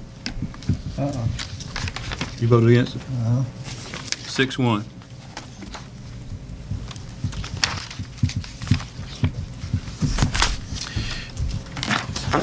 Ponza Volunteer Fire Department and Rescue. Thank you, Mr. Chairman, members of the board. This is an update. This is to update the contract between Beaufort County and the Ponzer Volunteer Fire and Rescue Company. The county will pay Ponzer, and this is what you've done historically, $1,000 a quarter. The contract expires June 30th of 17, but it will automatically be extended for up to 4 years on one-year increments, unless either party gives notice 90 days. That's what was in your contract before with them. So this is just an update of that and getting the contract existing. Is there a motion from the board? So moved. Second. Have a motion and a second. Discussion. Hearing none, all in favor, raise your right hand. Opposed? 7-0. Okay, clarification. No, proposed organizational changes, I'm sorry. Thank you, Mr. Chairman. There have been some personnel changes across a couple of the departments in the county that we feel like gives an appropriate time to make some organizational changes. That first one, listed number 1, is moving the billing and collections operations back underneath the finance department. Several years ago, it was moved out from under finance over to the water department, and it's my understanding at that time it was said that it would be a temporary move. We're recommending that it be pulled back. It would consolidate all the billing operations and allow for us some efficiencies in how we do with that, and it puts all the money underneath the finance department really where it kind of needs to be, and allows the water department to focus on operations instead of focusing on trying to do billing with different pieces of software. So that's what we'd recommend to you. There are no additional personnel that would be needed for that change. Is there a motion from the board? So moved. Have a motion, is there a second? Second. Any discussion? These employees who are doing the billing and collecting now become part of the finance department. Yes. Effective when? They will no longer be members of the water department. Well, based upon your motion. I don't have Based on the motion. Yeah, go ahead. I don't have a problem with what the reorganization, but I have a serious problem with employees scattered all over the county. I think we should wait until we get this billing done. I mean, which is fine, and it should be where it should be. But you got half of your employees across the street, half down the street, and some in Pactola somewhere. And that's a problem that I have. The reason we wanted to do that is. I know the reason. We've made some personnel changes, and we've also got to hire another billing manager over there, so we want to be able to do that. If it's going to roll up under finance folks need to be the one making that hire. And eventually, they will all be together in that building. Mr. Manager, I understand you wholeheartedly what you're saying, but I got a serious problem with who managing them? They're scattered all over 40 acres. Can I answer? Yes. I don't know if you all know this, but Sharon Rose was promoted to Deputy Finance Director. So that leaves her position vacant right now. So we thought it was an opportune time to go ahead and roll it up back under finance. And right now she's spending half days here, if that, maybe a little less, and half days or a little more still at the water department. If it remains with the water department until we do our move, which will probably be late spring or early summer, then those people would need to report directly to Christina for that period of time of 8-10 months or so. So we thought it would be best. Oh, I understand your good reasoning. Well, I mean, I don't have a problem. we really just didn't want to leave the employees hanging out there without a supervisor. I mean, they would have Christine as a department head, but right now, that's a vacant position. And I'm not saying that Ms. Rose won't be a good supervisor. I'm not saying that. But what I did say is, I just don't like employees scattered all over everywhere. I mean, but it's fine. I mean, I just want to get that out there so when we have a conversation about it down the road, it's out there. Again, they will be pulled up underneath in the new facility once that happens, but it's not necessarily unlike kind of the way it is now, so. Yeah, right. Yeah. Y'all had to forgive me tonight. I have a ruptured eardrum, so I'm kind of,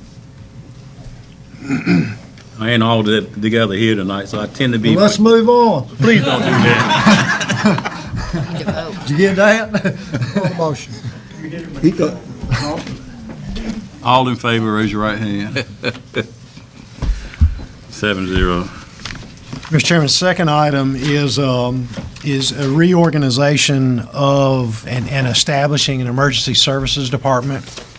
Currently, with the resignation of the EMS director, it opens up a position that will allow us to reorganize that group and bring our emergency services departments underneath one umbrella. So the proposal that I have for you is that you'll see on page 373 is that we would go out and recruit and hire, and this doesn't cost us any more people. You have the same number of people, so there are no additional people needed for this. What you would have is we would go in, we'd advertise and recruit for an emergency services director who would have a background in EMS, fire, emergency management, that level of background. That person would be the department head, and then you would have 4 divisions that would roll up underneath that emergency services director. There'd be the animal control, EMS, emergency management, and then the fire marshal. That allows the coordination. Each of those entities are kind of siloed at this point in time, and they do a lot of work together. And if you have them underneath the same organization, I think there's a lot of efficiencies that can come out of that, and they're talking to each other a lot better. And I think it's a benefit for us. I've worked in an organization where that's the way our structure was. In fact, I served as the emergency services director. It allows there to be that common understanding of where our mission is and where our goals are across those divisions. So I think it would help us tremendously, and I'd make that recommendation to you.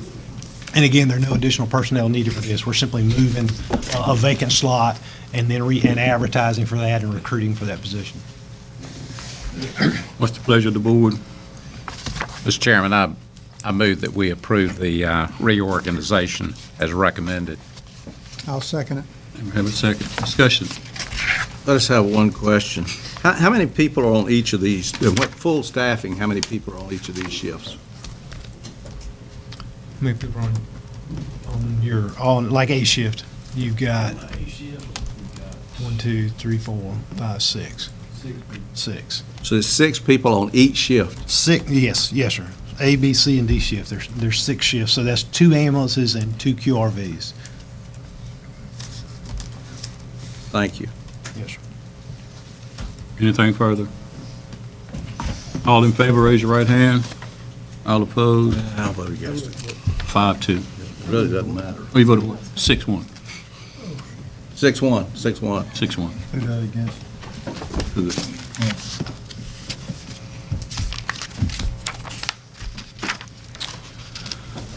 Next item. Yes, sir. The next item I have for you is simply a request from us for some clarification on policies relating to exempt employee overtime in emergency situations. I gave you kind of a cheat sheet. Let me get to mine. One of the issues that we've run into as especially during this last hurricane, the county personnel policy has several different approaches when it comes to how you deal with exempt personnel during emergency situations. It talks about in overtime of exempt employees, and you have that section of the policy attached in the book. When exempt employees work at a shelter during an emergency, they are compensated per policy at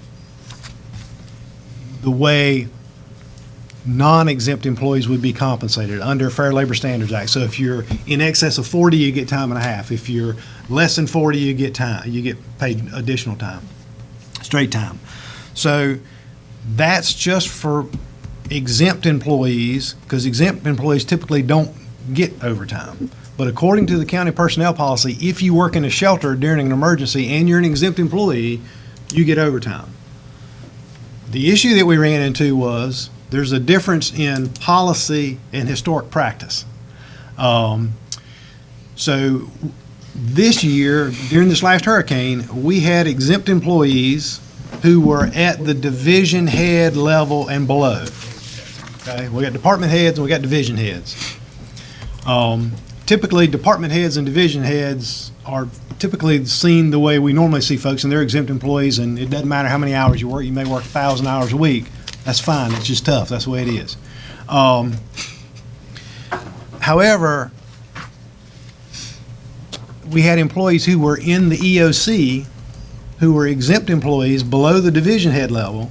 So they were in the EOC, and according to policy, they don't get overtime. But if you're working in the shelter, if you're the exact same employee and you're working in the shelter, you do get overtime. So there's an inconsistency in the policy.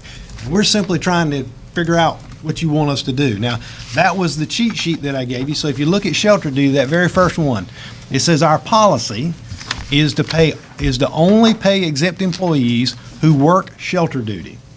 Nowhere else. So it's not why you're working, it's where you're working, the location that you're working. That's the policy. Now, the historic practice, as we understand it in the county, has been to pay exempt employees below the division head level for work either at the shelter or at the EOC. So in past practice has been inconsistent with policy. So when it came up this time, Anita and I both said, we're new here. We read the policy this way. This is the clear language in the policy. I can't deviate from that policy without the Board of Commissioners saying, you can deviate from that policy. So that's why we bring this to you. There's an inconsistency in policy as compared to past practice. So what we're asking you to do, based on this, and there were only 2 employees that it would relate to who worked in the EOC and who actually had been paid in prior years, who were exempt employees. They were actually paid overtime in prior years, but I can't authorize them to be paid because the policy doesn't say they should be paid, and I'm not going to violate your policy without you giving me an exemption to that policy. So what we're asking you to do, and it's 2 employees, and we think it's about $5,000, roughly. Timesheets came in today. We haven't been able to completely consolidate those, but roughly it's about $5,000. So what we're asking you to do is, just for this instance, because we're working on the personnel policy right now, so we will rehash all this stuff when we bring the personnel policy back to you with the committee and do all that work. But what I had been told was that when these conversations came up in prior years, they said, oh, we'll fix it this time, or we'll do it, and then we'll fix it in the policy when we change it. And it just never happened. So that's why I'm coming back to you and saying, I need for you to either tell me past practice is okay, and I can do that, or not. And then we are going to fix it as we go forward with this new personnel policy rewrite. So the ask on this one is to approve the prior practice, which is if you're at the division level or below, or if you're below the division level and you're an exempt employee and you worked either at the EOC or you worked at the shelter, then you would get paid overtime. That's historically how it's been done, and again, that's not exactly, it's not been consistent with policy. So I'm asking you to let us do that, since that's historically how it's been done, and then we'll fix it however you want to fix it in the upcoming personnel review. Could we go ahead to the special situations, the rest of this, before we decide on this? Because, Yes, sir. you know, I can tell you right now a couple of ballpark things for me. Number one, I'm totally against comp time in any way, shape, manner, or form. If people work, they need to be paid. And if we need you, why would we give you more time off after we've been working you overtime if we need you? Okay. It's an oxymoron. I'll be glad to go through the rest of them. Okay. There's another section in the personnel policy that talks about special situations. Now, this is current policy, and that policy says under special circumstances, which I would define special circumstance as a hurricane or an emergency situation, with the recommendation of the department head approved by the county manager, exempt employees may receive comp time on an hour-for-hour basis. That's currently what's in your policy. So if there is a special situation that occurs where you've got exempt employees that are working a lot of hours, if the department head says, can we do this? And the county manager says yes, in policy it allows us to give those folks hour-for-hour comp time. Now, as for this specific emergency, the question I have for you, so that's in policy, and they really don't have an issue there. The question is, in this specific emergency, because you have some department heads and division heads who I can do that for under current policy, but you're paying folks below, you're paying other exempt employees below the division head, although they're still exempt employees, you're allowing them to be paid at time and a half if they meet the standard. Would you not allow that same standard to fall to those exempt employees at the division or department head level? To say, okay, if we're going to pay those folks, then we're going to give you comp time the same way at time and a half if you qualify for that. We're just trying to be consistent in the policy. So that's that one. Special situations, just to put up one or two words on it, are when you're drafted into service by the manager, with the manager's approval, in a special situation. It really doesn't, it just says special No, I'm situations. talking about the new language. I'm not interested in wading through that mess. Right. And then there's the adverse weather policy. The policy is that comp time on an hour-for-hour basis for employees. It doesn't say exempt or non-exempt. It says employees who work on a day when the adverse weather policy is in effect. They get comp time if they actually work on that day. Now, adverse weather policy is we shut down, and we shut down the majority of the departments. Now, some of our departments have to work no matter what. Now, the practice has been that we've paid straight time to those folks at the division level and below, or if below the division head level, you got paid straight time. Non-exempt, both non-exempt and exempt employees below the division head level got paid instead of comp time. The policy says comp time. The practice in the past has been we paid them.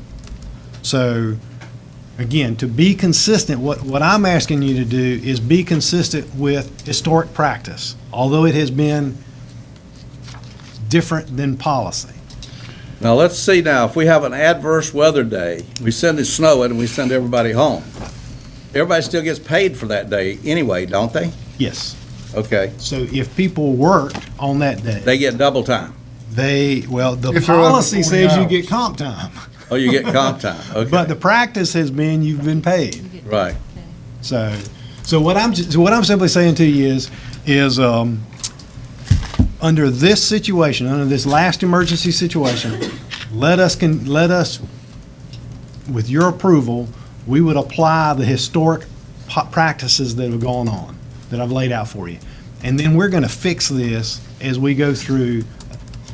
Hopefully, we're not going to have another hurricane between now and the end of the year, but hopefully, and we have the policy written, and we will be sitting down with y'all on that personnel policy rewrite with the groups to talk about that, to try to get this thing figured out. And again, it's not going to go another year. So I just need some clarification from you. I can't, again, when I read the policy, I have to go by the plain language in the policy. And that's inconsistent with prior practice, and I want to be consistent. I think basically what we need to do is clean up what we have right now, and then let's come up with the policy that we plan to move forward with, which probably, that's something we will not do tonight. And I noticed you said it was $5,000 worth of overtime. Roughly, that's what we're anticipating. But how many folk are we talking about? Two. It goes up fast when you start getting into overtime and you're on salary. Well, and you also got to remember, with these folks started, this crowd went to work Saturday morning at 8 o'clock, and some of them didn't go home until Tuesday morning. So, Mr. Chairman, I make the motion that we allow the county manager to use the historical practices until the new personnel policy is written. Second. Okay, we have a motion and a second. Any Got a- further? Got a question. yes, sir. Is FEMA reimbursing us on some of this overtime? Well, now. I'm not talking about when it snows, I'm talking about when we have a major, when the county's declared a disaster. That's a tricky question. Sometimes they will and sometimes they won't. It depends. And I know that's not a good answer. Well, I guess what I'm leading up to is our policy ought to allow us whatever mirrors the FEMA so we don't conflict with it. Well, see, that too becomes an issue because what FEMA is going to say is you can't take advantage of us because we declared you an emergency. So if you don't pay, say what you want to do is get reimbursed for that overtime, and you're going to pay exempt employees overtime, but only if it's a declared emergency. FEMA's going to say, no, your policy has to be you always do that, no matter what, whether it's an emergency or whether it's not, then we'll reimburse you. Yeah. So, and sometimes they're still up and down on But the $5,000 we're talking about, we may get reimbursed. Well, here's on that $5,000, there's a potential to get reimbursed from it, but you'll also, a portion of that is being knocked off by the state because it's DSS employees. They're both DSS employees, so we'll probably get 50% of it back. Okay. Yeah. Anything further? I just, Mr. Manager, when you're setting up this new policy, some employees like comp time. Some would rather have that than pay. Can you look into that and see how the employees would like to have it? Well, I mean, we could. However, in your personnel policy right now, it is the policy of this board that you pay overtime. Okay, That you all right, don't that's do fine. comp. That's Now, but I'll tell you, that's what's really funny about it, and I don't mean to belabor the point, but in the policy, one line says it's the policy of this board that all employees, they ought to be able to accomplish the work that they're doing within a day, and you shouldn't have overtime. And if you are going to have overtime, then you should flex out that time in the same week in which you got it, so you won't get overtime. And then the next sentence right below it says, it's the policy of the county to pay overtime. Well, for hours worked. For hours worked, you need to read a few union contracts and you'll get, this thing will become a lot clearer. So there's some inconsistencies that we've got to work through. But again, we just were hoping that we could use past historic practices so that we're able to get all this straight. All right, all in favor? Did we vote? All in favor? Yeah. Okay, unanimous. Okay, Hurricane Matthew, disaster agreement. Yes, sir. This is the disaster assistance agreement for FEMA. They received this on Friday afternoon. It is what allows us to request reimbursement and start filing that paperwork.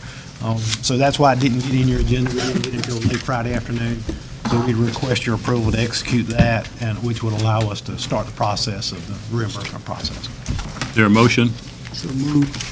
Second? Second. Discussion? All in favor? 7-0. Commissioner Buzzio. Yes, thank you, Mr. Chairman.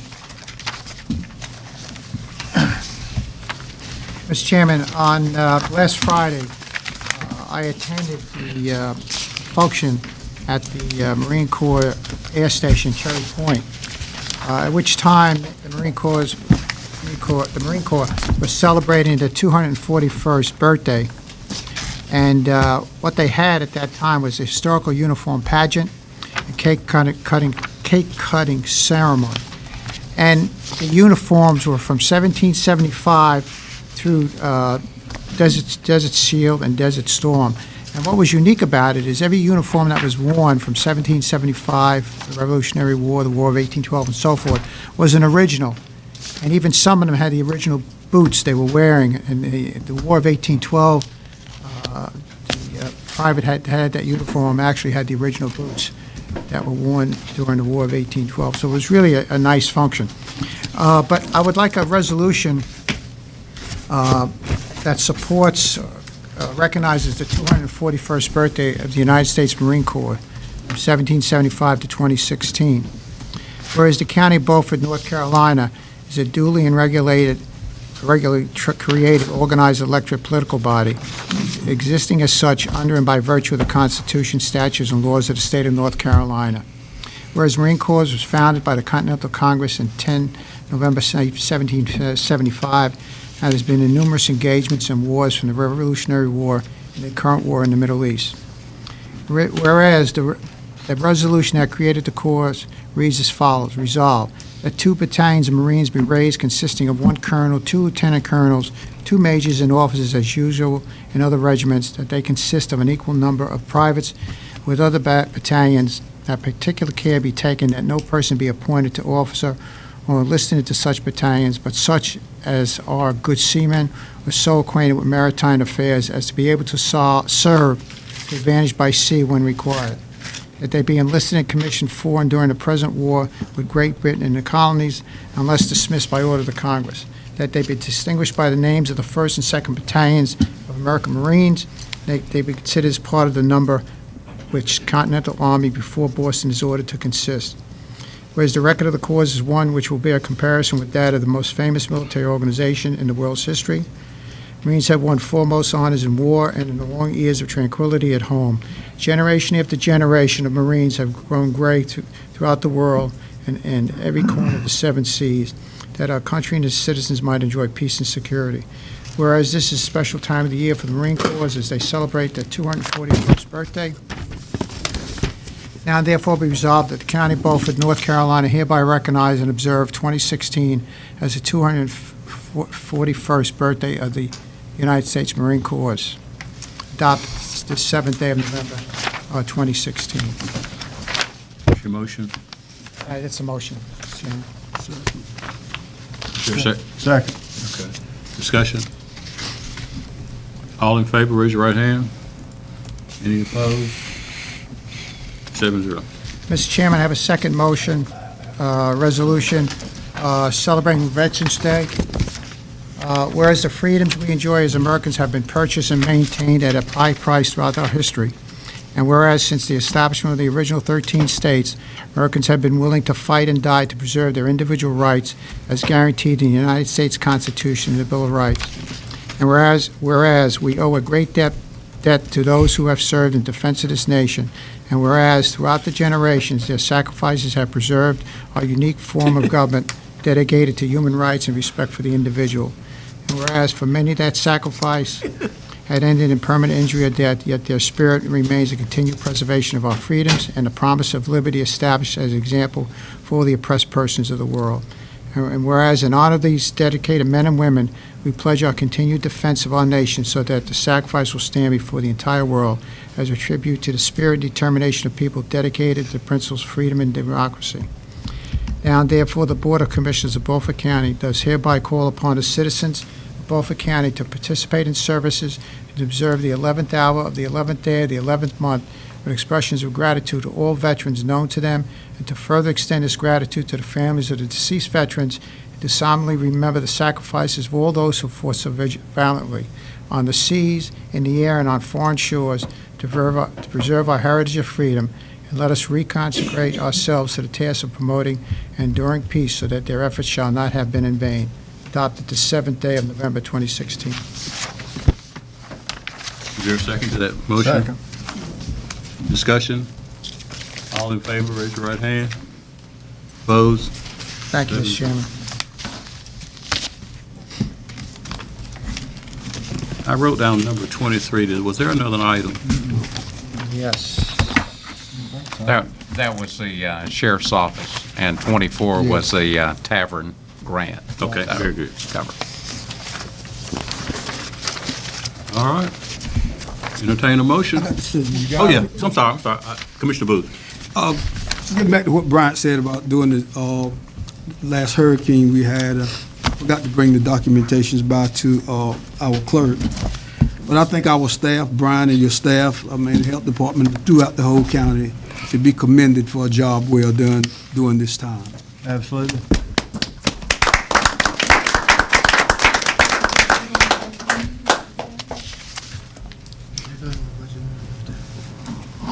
Say again? It's all done. We were just the tavern. So Yeah. moved. All right. Second. All in favor, being adjourned. Yeah, Ron. Wait, do we? Adjourned.